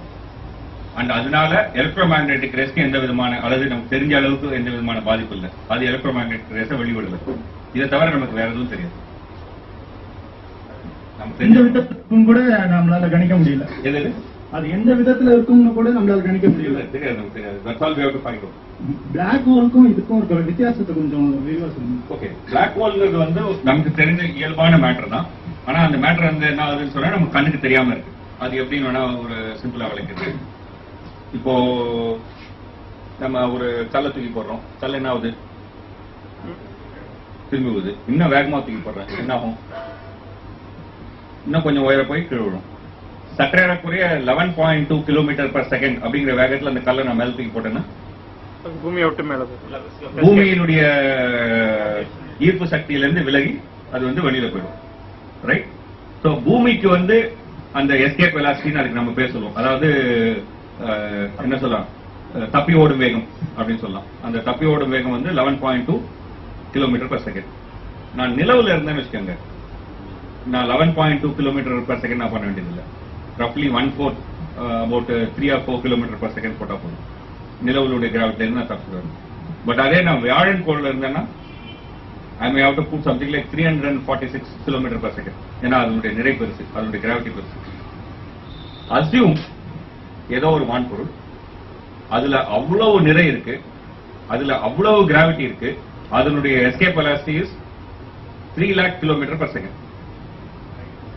அப்ப என்ன ஆகும்? நான் அந்த அதுல நிக்கலாம் முடியாது. ஸோ அசியூம் நம்ம நிக்கிறோம், ஒரு டார்ச் லைட்டை பிடிச்சி டார்ச் லைட் அப்படி ஆன் பண்றோம். அந்த ஒளி என்ன ஆகும்? அப்படியே வளைஞ்சு திரும்பிக்கிறோம். டார்ச் லைட்ல இருந்து புறப்படுற ஒளி அப்படி மேல போயிட்டு கீழே விழுந்துடும். நம்ம போடுற கல் கீழே வராப்புல. ஸோ அப்போ அந்த பொருள்ல இருந்து என்ன ஆகும்? ஒளி வெளில வராது. அந்த பொருள் மேல வேற ஒளி என்ன ஆகும்? உள்ள போயிடும் இல்லையா? ஏன்னா அதை பட்டு பிரதிபலிக்க முடியாது. கிராவிட்டி எஸ்கேப் வெலாசிட்டியே இல்லை, உள்ள போயிடும். ஸோ நாங்க ஒளின்னு சொல்றது வந்து லைட் மட்டும் இல்லை, anything, x-ray, microwave, anything, okay, எல்லாமே உள்ள போயிடும். அப்ப என்ன ஆகுது? கருப்பா இருக்கும். அதனாலதான் இது பேர் பிளாக் ஹோல். அது பிளாக் ஹோல், ஏன்னா எல்லாமே உள்ள போயினே இருக்கும், எதுவும் வெளில வராது. எவ்வளவுதான் உள்ள போனா ஒரு கட்டத்துக்கு வெளியே வரதுக்கு வாய்ப்பு இது வரைக்கும் ஏன் பிளாக் ஹோலுக்கு அந்த பக்கம் ஒயிட் ஹோல் எல்லாமே இன்ஜெக்ட் பண்ற மாதிரி இருக்குன்னா இது மாதிரி நிறைய கற்பனைகள்லாம் இருக்கு. பட் இல்ல கற்பனை இல்லை, because you can prove by sight. அதனால தான் சந்திரா எக்ஸ்ரே ஆப்சர்வேட்டரி அதனுடைய முதல் அடி எடுத்து வச்சது சந்திரசேகர். அதனால இது கற்பனை இல்லை. பிரபஞ்சத்துல அந்த பிக் பேங் ஃபர்ஸ்ட் 0 செகண்ட், அந்த 0 செகண்ட் மாதிரி மறுபடியும் அந்த இன்னொரு பிளாக் ஹோலோட எண்ணில் ஒரு ஒயிட் ஹோல் அதே மாதிரி எஜெக்ட் ஆயிருந்துச்சுன்னா நான் இன்னொரு பக்கத்துல இதே மாதிரி தேர்ல இருந்திருக்கலாம். இந்த மாதிரி நிறைய ஸ்பெகுலேஷன் இருக்கு. But we don't have any validity. இது மாதிரி ஸ்பெகுலேட் பண்ணலாம். Speculation is the starting point of science. But then you have testable hypothesis. அதாவது சோதிக்கக்கூடிய ஒரு விஷயம் இருக்கும். சோதனை இல்லாம வெறும் ஸ்பெகுலேஷன் மட்டுமே இருந்தா அது சயின்ஸ் இல்லை. பட் சயின்ஸ்ல ஸ்பெகுலேஷன் அவசியம்.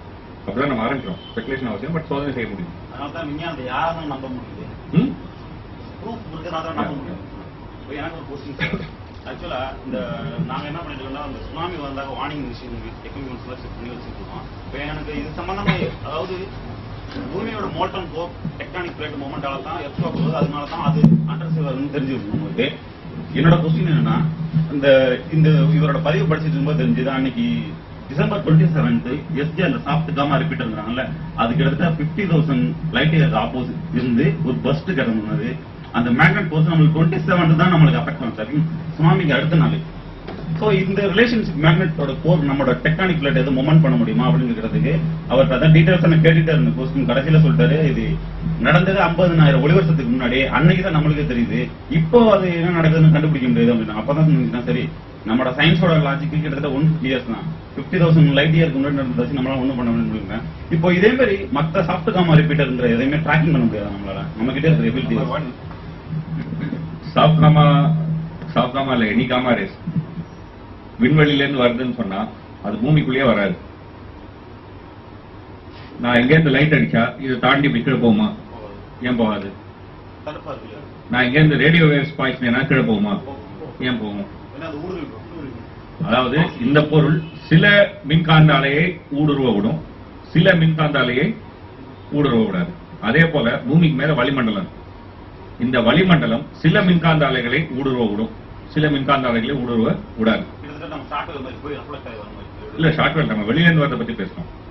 சோ வெளியில இருந்து வர காமாரே பூமிக்கு வந்ததுன்னு சொன்னா பூமியில உயிரை தோன்றிருக்க முடியாது.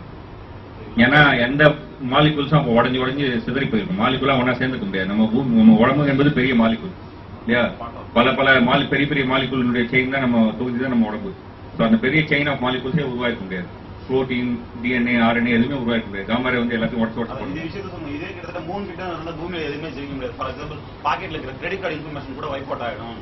ஆமா. ஸோ சிம்பிள் எல்லாத்தையும் எரஸ் யா பண்ணி. But what I'm saying is, நம்ம பூமியினுடைய வாயுமண்டலம் என்பது ஈவன் சூரியன்ல இருந்து வரக்கூடிய காமாரேவை கூட பூமிக்குள்ள அலோவ் பண்ணல. Forget about something which is coming from that part. அந்த தொலைவுல இருந்து வரது என்பது மிக மிக சொற்பம். ஓகே, அதெல்லாம் வந்து நீங்க வந்து ஒரு பெரிய தொலைநோக்கி அந்த மாதிரிலாம் வச்ச தவிர வேற எதுவுமா டிடெக்டே பண்ண முடியாது. நீங்க அதை வந்து உணரவே முடியாது. ஸோ அதனால அது வந்து பூமியை தாக்கி பூமியில இருக்கக்கூடிய டெக்டானிக் பிளேட் நகர்ந்து சுனாமி வந்தது என்பதெல்லாம் வந்து அதாவது இது வரைக்கும் ப்ரூவ் பண்ணல. ப்ரூவ் பண்ணல, வாய்ப்பே இல்லைங்க. ஆனா இதுக்கான வாய்ப்பு இருக்கான்னு இப்ப அனுப்பியிருக்காங்க நம்ம. இல்ல அதான் வாய்ப்பே இல்லைங்கிற நான். ஏன்னு சொன்னா நம்பர் 1 அது உள்ளே வர முடியாது. அண்ட் அதை விட அதிகமான காமாரே வந்து உங்களுக்கு வந்து சூரியன் டெய்லி அம்சம் இருக்கு. இல்ல கிட்டத்தட்ட இது ரிலீஸ் பண்ணது கிட்டத்தட்ட சூரியன் 2 மில்லியன் மேல வருஷத்துக்கு மேல ரிலீஸ் பண்ண எனர்ஜியை விட அதிகம் அப்படிங்கிறாங்க. ஒரு நிமிஷம் கேளுங்க. இந்த பொருள் எனர்ஜியை வெளியிடுதுன்னு சொன்னா இந்த எனர்ஜி நாலா பக்கமும் பரவுது இல்லையா? இது இங்க பரவும் போது இங்க வந்து சூடு அதிகமா இருக்கு, இங்க போடும்போது சூடு கம்மியா இருக்கு. ஏன் கம்மியா இருக்கு? ஸ்ப்ரெட் அவுட் ஆகுது இல்லையா? அது அவ்வளவு அளவா அதிகமா பண்ணலாம், பட் அவ்வளவு தொலைவில் இருக்கும்போது நம்ம வந்து ரீச் ஆகுது வந்து will be so minimal that it will be insignificant. In fact, daily மூன்ல இருந்து வரக்கூடிய gamma ray burst will be more than this. சூரிய ஒளியினால் பட்டு மூன்ல இருந்து ஏற்படக்கூடிய gamma ray burst will be much more than this. So இந்த மாதிரியான it's true, it is exploding so much gamma ray, அந்த gamma ray burst. But அது நீங்க அங்க பக்கத்துல இருந்தீங்கன்னா, நம்ம இவ்வளவு தொலைவில் இருக்கும்போது the amount of radiation that will reach us is so insignificant compared to even the nearby things. It makes no sense. அவ்வளவுதான். டம்ளர் கூட இல்ல, அவ்வளவுதான். See, சயின்ஸ்ல இது ஒரு இம்பார்ட்டன்டான விஷயம், சென்ஸ் ஆஃப் ப்ரொபோர்ஷன்ஸ். பல சமயங்களில் வந்து நம்ம வந்து கவிதை மாதிரியோ இல்லைனாக்கா வேற ஏதாவது மாதிரியோ நம்ம வந்து அசோசியேஷனை மட்டும் யோசிக்கலாம். அசோசியேஷன் மட்டும் போறாது, சென்ஸ் ஆஃப் ப்ரொபோர்ஷன்ஸும் வேணும். ஏன்னா வந்து will get into this thing அப்புறம் anyway. இந்த ஒரு ஆக்சுவலா ஒரு 11 இயருக்கு பிறகு ஒரு தடவை சூரியனோட பொசிஷன் ஆங்கிள்ஸ் மாதிரி இருந்தாங்க. சாரி, போல், அதோட போல் மாறினாங்க. இந்த அது முக்கியமா சன் ஸ்பாட் இருக்கும்போது தான் அதோட ரேஷியேஷன் இருந்தாங்க 11 இயர்ஸ்க்கு. அதே மாதிரி பூமியோட போல்ஸும் மாறதுக்கான ப்ராபபிலிட்டிஸ் இருக்கு. கிட்டத்தட்ட 8 lakhs இயருக்கு ஒரு தடவை அதே மாதிரி ப்ராபபிலிட்டிஸ் இருக்கு. இப்போ 7.5 lakhs மேல கிராஸ் ஆயிடுச்சு. ஸோ அடுத்த ஒரு ஹிட் இருக்கு சான்ஸ் இல்லை. இது மாறாமலாம் இல்ல, மாறி இருக்குங்கிறதுக்கான ரெக்கார்டு இருக்கு. ஏன்னா ஒரு எரிமலையோட அந்த மேக்னெட்டிக் தான் மாறி இருக்காங்க. அதே மாதிரி மாறும்போது நான் தான் கேட்டிருந்தேன் ஆக்சுவலா இந்த கொஸ்டின் நாசால தான் எழுதியிருந்தாங்க.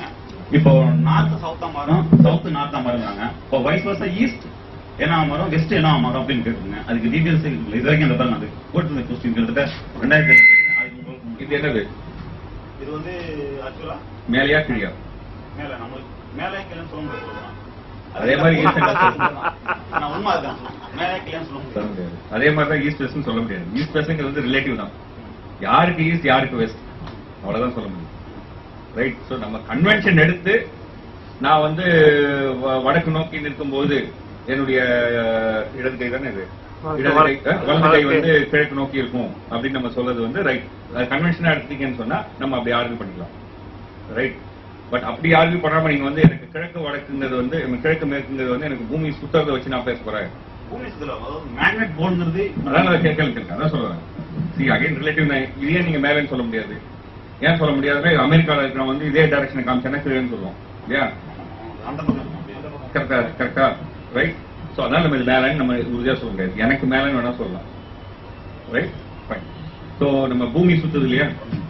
பூமி சுத்தும் போது எந்த திசை நோக்கி சுத்துதோ அது வந்து கிழக்கு, எந்த திசையிலேருந்து சுத்தி வருதோ அது மேற்கு. அப்படி நம்ம வச்சுட்டோம்னு சொன்னா வடக்கு தெற்கு எப்படி மாறினாலும் கிழக்கு இதுதான் மேற்கு இதுதான் இல்லையா? பட் நம்ம அப்படி வச்சுக்கல. நம்ம சொல்றோம் நான் அதை பத்தி கவலைப்படல. என்னுடைய கவலையெல்லாம் என் புக்ல என்ன எழுதிருக்குன்னா, என்னோட 1ஆம் வகுப்பு புக்ல என்ன எழுதிருக்கு, வடக்கு முகமா நில், உன்னுடைய கையை விரி, உன்னுடைய இடது கை எந்த பக்கத்தை காட்டுதோ அதுதான் கிழக்கு அப்படின்னு சொல்லிருக்கு 1ஆம் கிளாஸ் புக்ல இல்லையா? அதுதான் அப்படின்னு நான் வச்சுட்டேன்னு சொன்னா தென் அப்ப அது மாறும்போது மாறிடும். சோ இந்த மேற்கு வடக்கு என்பது நம்ம வைக்கிற பேர், அதுக்கு எந்த சாங்டிட்டியும் இல்லை. இப்ப ஜிபிஎஸ் எதாவது சொஸ்டிகேட்டட் ஜிபிஎஸ் யூஸ் பண்ண இருந்தாலும் கைரோவோ எந்த ஃபங்க்ஷன் இருந்தாலும் நார்த் சவுத் வந்து நார்த் சவுத்தோட பக்கத்துல இருக்கிறதானே ஈஸ்டோட வெஸ்டோட கால்குலேட் பண்றோம். இப்போ இது இன்வெர்ட் ஆகும்போது இது இன்வெர்ட் ஆகாதா? நம்ம பேர் எப்படி வேணா வச்சுக்கலாமேங்கிறேன். ஈஸ்டர்ன் நீங்க வெஸ்டர்ன் கூப்பிட்டு வெஸ்டர்ன் ஆக்சுவலா விஷயம் என்னன்னா, அன்னைக்கு மாறின அன்னைக்கு சூரியன் இங்கே தான் உதயமாக போகுது. பட் சயின்டிபிக்கலா இது வந்து வெஸ்ட் அப்படிங்கும். அதே மாதிரி நான் நினைக்கிறேன். அதான் சொல்ல வரேன். சயின்டிபிக்கலா வெஸ்டர்ன் நம்ம எப்படி சொல்லுவோம் என்று சொன்னால், நீங்க அந்த 1ஆம் கிளாஸ் புக் எடுத்துட்டீங்கன்னு சொன்னா, ஆனா அதே நீங்க அஸ்ட்ரானமி புக் எடுத்துட்டீங்கன்னு சொன்னா அது வெஸ்டர்ன் சொல்ல மாட்டீங்க, ஈஸ்ட் தான் சொல்லுவீங்க. ஏன்னா ஈஸ்ட அஸ்ட்ரானமியை பொறுத்த வரைக்கும் ஈஸ்ட் அண்ட் வெஸ்ட் வந்து அந்த பூமியினுடைய ரொட்டேஷனை பொறுத்து இருக்கு, அவ்வளவுதான். simple fallacy. Geographical pole versus magnetic pole. We are only talking about magnetic pole. Geographic pole அவசியம் இல்லை. அதான் சொல்ல வரேன். That is a convention. நம்ம அஸ்ட்ரானமியை பொறுத்த வரைக்கும் நம்ம வந்து ஜியோகிராபிக் போல வந்து நம்ம இதுன்னு எடுத்துட்டோம், அவ்வளவுதான். irrespective of whatever is the magnetism. நீங்க இப்போ சனி எடுத்துட்டீங்கன்னு சொன்னா தலைகீழா இருக்கு, பட் ஸ்டில் நம்ம அதை தான் நார்த் போல்னு சொல்றோம், ரைட்? ஸோ என்னோட லைஃப் கொஸ்டின் என்ன, இதே மாதிரி போல் டிரான்சிட் ஆகுறதுனால, போல் இன்வெர்ட் ஆகுறதுனால இப்போ நம்ம யூஸ் பண்ற ஜிபிஎஸ் அதெல்லாம் for example flight taking ADC control ரூம்ல இத்தனை ஆல்டிடியூட்ல இருந்து இவ்வளவுதான் ஃபிளைட் டேக்கிங் பண்றாங்க, எல்லாமே மெஷினரிஸ் தான் இருக்கு. இப்போ இதே மாதிரி உல்டா வரும்போது டேட்டா பேஸ் மாறி இப்போ டெல்லியில இருந்து இங்க வர ஃபிளைட் அங்க மாதிரி இருந்துச்சுன்னா தலைவலியா போயிடும். அதனால தான் நான் கேட்கிறேன் இதோட டீடைல்ஸ். அப்படி மாறும்போது வந்து அதெல்லாம் மாற்ற வேண்டியது, அதெல்லாம் மாற்ற வேண்டியது. பிகாஸ் நம்ம வந்து இல்ல whatever we are using magnet as our guide, but ஜிபிஎஸ்ல நம்ம மேக்னெட்டை கைடா யூஸ் பண்றோம். ஜிபிஎஸ்ல நம்ம என்ன பண்றோம், மேல 4 சேட்டலைட் இருக்கு. அந்த 4-5 சேட்டலைட்ல இருந்து நீங்க வந்து ஒரு இடத்துல இருக்கீங்கன்னு சொன்னா அதுக்கு போடுற ஆங்கிள் தான் கால்குலேட் பண்றோம், ரைட்? ஸோ அதுக்கும் மேக்னெட்டிக் போலுக்கும் சம்மந்தமே கிடையாது. ஸோ ஜிபிஎஸ் நீங்க பேசுறீங்கன்னு சொன்னா ஜிபிஎஸ்க்கும் மேக்னெட்டிக் போலுக்கும் சம்மந்தமே கிடையாது. மேக்னெட்டிக் போலே இல்லைனாலும் ஜிபிஎஸ் வேலை செய்யும். பட் நீங்க வந்து காம்பஸை வச்சுட்டு கப்பல்ல ஓடி இருந்தீங்கன்னு சொன்னா நீங்க கப்பல் ராங்கான இடத்துக்கு போயிருவீங்க, அவ்வளவுதான். ஒரு high low power case magnet உள்ள ஒரு object, high power magnet object, for example flashing ஒரு மேக்னெட் ஃபிளாஷ் அதோட போல மாத்துறதுக்கான பாசிபிலிட்டிஸ் இருக்கு. ஃபார் எக்ஸாம்பிள் அன்னைக்கு நான் ஏற்படுது ஏன்னா ஃபார் எக்ஸாம்பிள் 2 கம்பஸ் இது, இதுல ஒன்னுல வந்து சவுத்தா கிடைக்குது, ஒன்னுல வந்து சாகுப்புறா கிடைக்குது. இது எதனால பண்ணுதுன்னா, இது உங்களுக்கு தெரியும் ஒரு ஹார்ட் டிஸ்கோட வாய்ஸ் உள்ளதுல பவர்ஃபுல் மேக்னெட் வேர்ல்டு தான். இதை சின்ன என் பொடியனுக்கு வந்து அவனுக்கு விளையாடுறதுக்காக கொடுத்துருந்தான், அவன் வந்து அதை வச்சு சுற்றி சுற்றி விளையாடிருந்தான். சடனா பார்க்கும்போது உன்னோட டைரக்ஷன் மாறி இருந்துச்சு. ஏன்னா அதோட கேஸ் பவர் கம்மி வருது. ஸோ இது வந்து அதோட ரெஃப்ளெக்ஷன் டக்குன்னு மாற்றி போயிடுச்சு. திருப்பி இன்னொரு தடவை யூஸ் பண்ணதோட அது மறுபடியும் ஆட்டோமேட்டிக்காக நார்த்தை காட்டிடுது. ஸோ இதே மாதிரி வேற ஒரு ஆப்ஜெக்ட்ஸ் ஃபார் எக்ஸாம்பிள் சூரியனோட பஸ்டோ இல்லை வேற ஒரு ஏதோ ஒரு ஸ்டார்ஸோட ஹை லெவல் மேக்னெட்டிக் ஃப்ளக்ஸ் நம்மளோட இதை மாத்துறதுக்கான ப்ராபபிலிட்டி இருக்கா? அவ்வளோ ஃப்ளக்ஸ் வந்தா மாத்துறது வாய்ப்பு இருக்கு, பட் அவ்வளோ ஃப்ளக்ஸ் வருமானதான் தெரியும். இது வரைக்கும் வந்ததுக்கான ரெக்கார்டு இருக்குல்லவா? ஏன்னா இல்ல எர்த்ல வந்து மேக்னெட்டிக் ஃப்ளக்ஸ் சேஞ்ச் ஆயிருக்கு. due to its own internal factors, not because of external flash. because எர்த்தினுடைய சென்டர்ல இருக்கிற கோர் வந்து ரொட்டேட் பண்ணதுனால வரக்கூடிய மாற்றத்தினால பீரியாடிக்கா வந்து எர்த்தினுடைய போல் வந்து ஓரியன்டேஷன் மாறி இருக்கு. But that is due to internal factor, nothing to do with external factor. External factor கிடையாது. எனக்கு நம்ம தெரிஞ்ச எதுவும் எக்ஸ்டர்னல் ஃபேக்டர் கிடையாது. ஏன்னா அது நடந்ததுக்கு முன்னாடி 8 லட்சம் வருஷம் அப்ப நம்ம 8 லட்சம் வருஷத்துக்கு முன்னாடி யாருமே இல்லப்பா. அது எப்படி நடந்ததுன்னு யாராலையும் சாட்சியம் சொல்ல முடியாது அல்லவா? சாட்சியம் சொல்ல முடியாது, நமக்கு பூமியில சாட்சியம் இருக்கு. அதான் சொல்ல வர சயின்ஸ்ல வந்து ஆள் இருந்து சாட்சியம் சொல்லணும்னு அவசியம் இல்லை. ஆள் ரெக்கார்ட்ஸ் பூமியில இருக்கு. North pole south pole change ஆகிறதுக்கான ரெக்கார்ட்ஸ் பூமியில இருக்கு. நான் அது அதோட ஃபேக்ட் அதுல நிகழ்ந்தது. Yeah, see, we know roughly now internal core dynamics நமக்கு ஓரளவுக்கு தெரியும். அந்த டைனமிக்ஸ்ல நமக்கு தெரியுது மாறும். பூமியில மட்டும் இல்ல, we know about all the terrestrial planets. Definitely எல்லா ஏன்னா என்னோட பிரச்சனை ஒரு 11 வருஷத்துக்கு மாறுறது ஒரு பெரிய இஷ்யூ இல்லை. பட் சன்ல வந்து ஓகே போலாரிட்டி வந்து அது ப்ராப்ளம் இல்லை நமக்கு. பட் நம்ம லிவிங் அப்பா இதுல மாற ஏதாச்சும் தலைவலியா இருக்கும் அப்படின்னு ரொம்ப போயிட்டு இருக்கு. ஸ்லைட்லி அவே ஃப்ரம் நம்மளுடைய டாபிக். வேற ஏதாவது கேள்விகள் இருக்கா?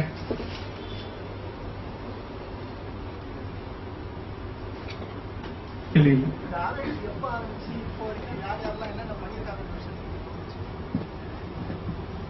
நான் ஆரம்பத்திலே சொன்ன மாதிரி இந்த மாதிரி ஒரு டார்க் மேட்டர் டார்க் எனர்ஜி போல ஏதோ ஒண்ணு இருக்கணும் அப்படிங்கிற ஒரு பொறி 1930 வந்துச்சு. ஒரு 1960களில் வந்து அதுக்கு இன்னும் கூடுதலான வலு சேர்ந்தது அந்த மாதிரி ஒரு வாதத்துக்கு. பட் விஞ்ஞானிகள் வந்து ரொம்ப எளிதாக வந்து ஏற்றுக்க தயாரா இல்லை. ஏன்னா வந்து ஒரு அதீதமான ஒரு விஷயத்தை சொல்லும் போது அதீதமான நிரூபணம் இருக்கணும் என்பது விஞ்ஞானத்தினுடைய ஒரு தேவை. அந்த அடிப்படையில் வந்து அன்னைக்கு அவங்க மெஷர் பண்ணலாம் எவ்வளவு தூரம் சரியானது துல்லியமானது என்பதெல்லாம் பல கேள்விகள்லாம் இருந்தது. அதெல்லாம் கடந்து போய் 70 80களில் நமக்கு வந்து தெளிவா இந்த கால்குலேஷன்ஸ் எல்லாம் பலதும் சரி என்பது தெரிஞ்சிருக்கு. அது குறிப்பாக இந்த 90களில் குறிப்பா சந்திரா அப்சர்வேட்டரி போன பிறகு ஹபிள்ஸ் டெலஸ்கோப் போன பிறகு நமக்கு கிடைக்கக்கூடிய எவிடன்சஸ்ல இருந்து பல விஷயங்கள் இன்னும் ரொம்ப நம்ம தெளிவா தெரிஞ்சிருக்கு. ஸோ இது தெளிவுகள் பத்தி சொல்லும்போது ஏதோ இருக்குன்னு தெரியுது. அது என்ன நம்ம சொல்ல முடியாது, மேட்சோஸா வின்கிஸான்னு சொல்ல முடியாது, அது தெரியாது, அது வேற விஷயம். பட் தென் இதை பத்தியான தீவிரமான ஆராய்ச்சி என்பது கடந்த ஒரு 10 வருஷமாக பல இடங்களில் நடந்து வருது. ஏன்னா இது வந்து தேடணும்னு சொன்னா 2 விதமான தேடல்களை செய்யணும். ஒண்ணு வந்து இரவு வானை வந்து கண்காணிச்சுட்டே இருக்கணும். அது வந்து நீங்க நோண்டி நோண்டி துருவ முடியாது. நான் ஏற்கனவே சொன்ன மாதிரி 10 லட்சம் விண்மீன்களே ஒரே சமயத்துல பார்த்துட்டே இருக்கணும். அதுல எங்க என்ன வெடிக்குது, எங்க என்ன மாற்றம் வருது, எங்க ஒளி அதிகமாகுது அப்படின்ட்டு தெரிஞ்ச உடனே நீங்க ஒண்ணு மத்தால கூப்பிட்டு பாரியா அப்படின்னு சொல்லணும். இந்த மாதிரி பண்ணணும். இது ஒரு வகையானது. இதை வந்து வேற விதமாகவும் செய்யலாம். இது நான் ரொம்ப எளிமைப்படுத்தி சொல்றேன். அறிவியல் பொறுப்பாக நம்ம செய்வோம்னு சொன்னா விண்வெளியில ஒரு டெலஸ்கோப் அமைச்சு போட்டோவா எடுப்போம். எடுத்துட்டு அதை வந்து பின்னாடி வந்து மெதுவா நம்ம அனலைஸ் பண்ணிட்டு இருப்போம். ஏன்னா எல்லாத்துலயும் வந்து அது கரெக்டா லைட் ஆகும்போது நமக்கு தெரியும் இப்படி சொல்ல முடியும். நம்ம என்ன 3 நேரத்துக்கு அதெல்லாம். ஸோ ஐ மீன் நான் சிம்பிளிஃபிகேஷனா சொல்றேன். ஸோ இது ஒரு வகையான ஆய்வு. இன்னொரு வகையான ஆய்வு என்னன்னு சொன்னா இந்த லார்ஜ் ஹாட்ரான் கொலைடர் மாதிரி பொருட்களை வெகு வேகமாக முடுக்கி ஒன்றோட ஒன்று மோத செய்து டெம்பரேச்சர் இன்க்ரீஸ் பண்ணுது. நான் அகைன் நீங்க டெம்பரேச்சர் சொல்றது வந்து தெர்மோமீட்டர் வச்சு பார்க்குற டெம்பரேச்சர் இல்ல, அதனுடைய வேகத்தை எவ்வளவு அளவுக்கு அதிகப்படுத்தணும்னு சொன்னா அது வந்து சம்டைம்ஸ் ஒரு வகையான டெம்பரேச்சர் இன்க்ரீஸ். அந்த சமயத்துல நமக்கு தெரியாத ஏதாவது பொருட்களினுடைய தடயங்கள் தெரியுதா, அது புதுசான ஏதாவது பொருட்கள் வந்து நம்ம கண்ணுக்கு வருதா என்று ஆராய்ச்சி செய்வது இது இன்னொரு ஒரு பக்கம். அதே மாதிரி நியூட்ரினோ அப்சர்வேட்டரி இங்க நம்ம நீலகிரியில பண்ற மாதிரி அண்டார்டிகால வந்து டியூப் அப்படின்னு சொல்லி ஒரு இது பண்ணிருக்காங்க. அது என்னன்னு சொன்னா அண்டார்டிகால இருக்கக்கூடிய ஐஸ், அந்த ஐஸையே வந்து ஒரு அதுதான் வந்து இன்றைக்கு உலகத்திலே இருக்கக்கூடிய மிகப்பெரிய இயந்திரம் அப்படின்னு சொல்லி சொல்றாங்க. அந்த ஐஸ்குள்ளேயே வந்து டிடெக்டர் எல்லாம் போதிச்சு. ஏன்னா அதுல வந்து ஒரு நியூட்ரினோ வந்து பாயும் போது பல லட்சம் நியூட்ரினோல ஏதாவது ஒரு நியூட்ரினோ வந்து இன்டராக்ட் பண்ணி அது வந்து ஒரு மின்காந்த அலையை வெளியிடும்.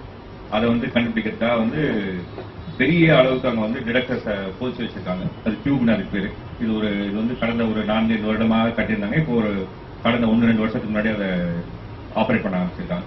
இதுதான் நடந்துட்டு வர விஷயம்.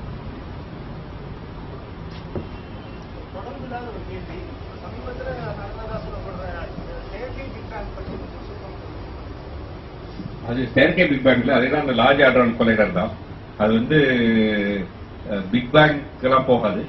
நம்ம சொன்ன இல்லையா அந்த குவார்க்ஸ் எல்லாம் ஃபார்ம் பண்ண அந்த சிச்சுவேஷன் வரைக்கும் நமக்கு தெரியும்னு, அதுக்கு ஜஸ்ட் பிஃபோர் என்ன இருந்துச்சு அப்படின்னு பாக்கிறதுக்கான ஒரு முயற்சி. இல்ல அந்த இது மாதிரியான கருவிகள் எல்லாம் என்ன பண்ணுவாங்கன்னா அது பேர் டெக்னிக்கே பேர் வந்துச்சு. அதாவது அந்த கருவி வந்து சரியா இயங்குதான்னு டெஸ்ட் பண்ணி சரி பார்ப்பது என்பதே ஒரு பெரிய வேலை. ஏன்னா நீங்க சும்மா கருவியை போட்டு அதுல வர ரிசல்ட் வச்சு இதாயா ரிசல்ட் சொல்லி அந்த கருவியில் ஏதாவது பழுது இருந்ததுன்னா நீங்க பண்ண வேலை எல்லாம் குப்பையிலப்படும். ஓகே, ஸோ அதனால வந்து அந்த கருவியை டெஸ்ட் பண்ணதே வேற. இப்போ வந்து டெஸ்ட் பண்ணி தான் இருக்காங்க. டெஸ்ட் பண்ணும்போது சில பிரச்சனைகள் வந்தது. அவங்களால ப்ரிசைஸா அலைன் பண்ண முடியல. ஸோ அந்த அலைன் பண்ணதுக்காக திரும்பி ரீவர்க் பண்ணிட்டு இருக்காங்க. It will take some time. I think they were saying that இந்த வருஷம் எண்ட் இல்லைனாக்கா நெக்ஸ்ட் வருஷம் பிகினிங்ல பண்ணுவாங்க. விண்டர்ல ஸ்டார்ட் பண்ண முடியாது அப்படின்னாங்க. விண்டர்ல ஸ்டார்ட் பண்ணல, இட் டேக்ஸ் டைம். அந்த எல்லாத்தையும் காலிபிரேட் பண்ணணும். எல்லாத்தையும் வந்து சரியா வந்து மெஷர்மெண்ட்ல செக் பண்ணணும். அது வந்து லிக்விட் அந்த ஹீலியம் ஃபில்லிங் ஃபர்ஸ்ட் ஆயிடுச்சு. அதனால திருப்பி எல்லாத்தையும் ரிமூவ் பண்ணிட்டு மறுபடியும் தான் ஃபிக்ஸ் பண்ணனும். இருக்கா? நன்றி. நல்ல விரிவாக ஒரு புது விஷயத்தை அறிமுகப்படுத்தியதற்கு உங்களுக்கு எங்களுடைய சிறு பரிசு.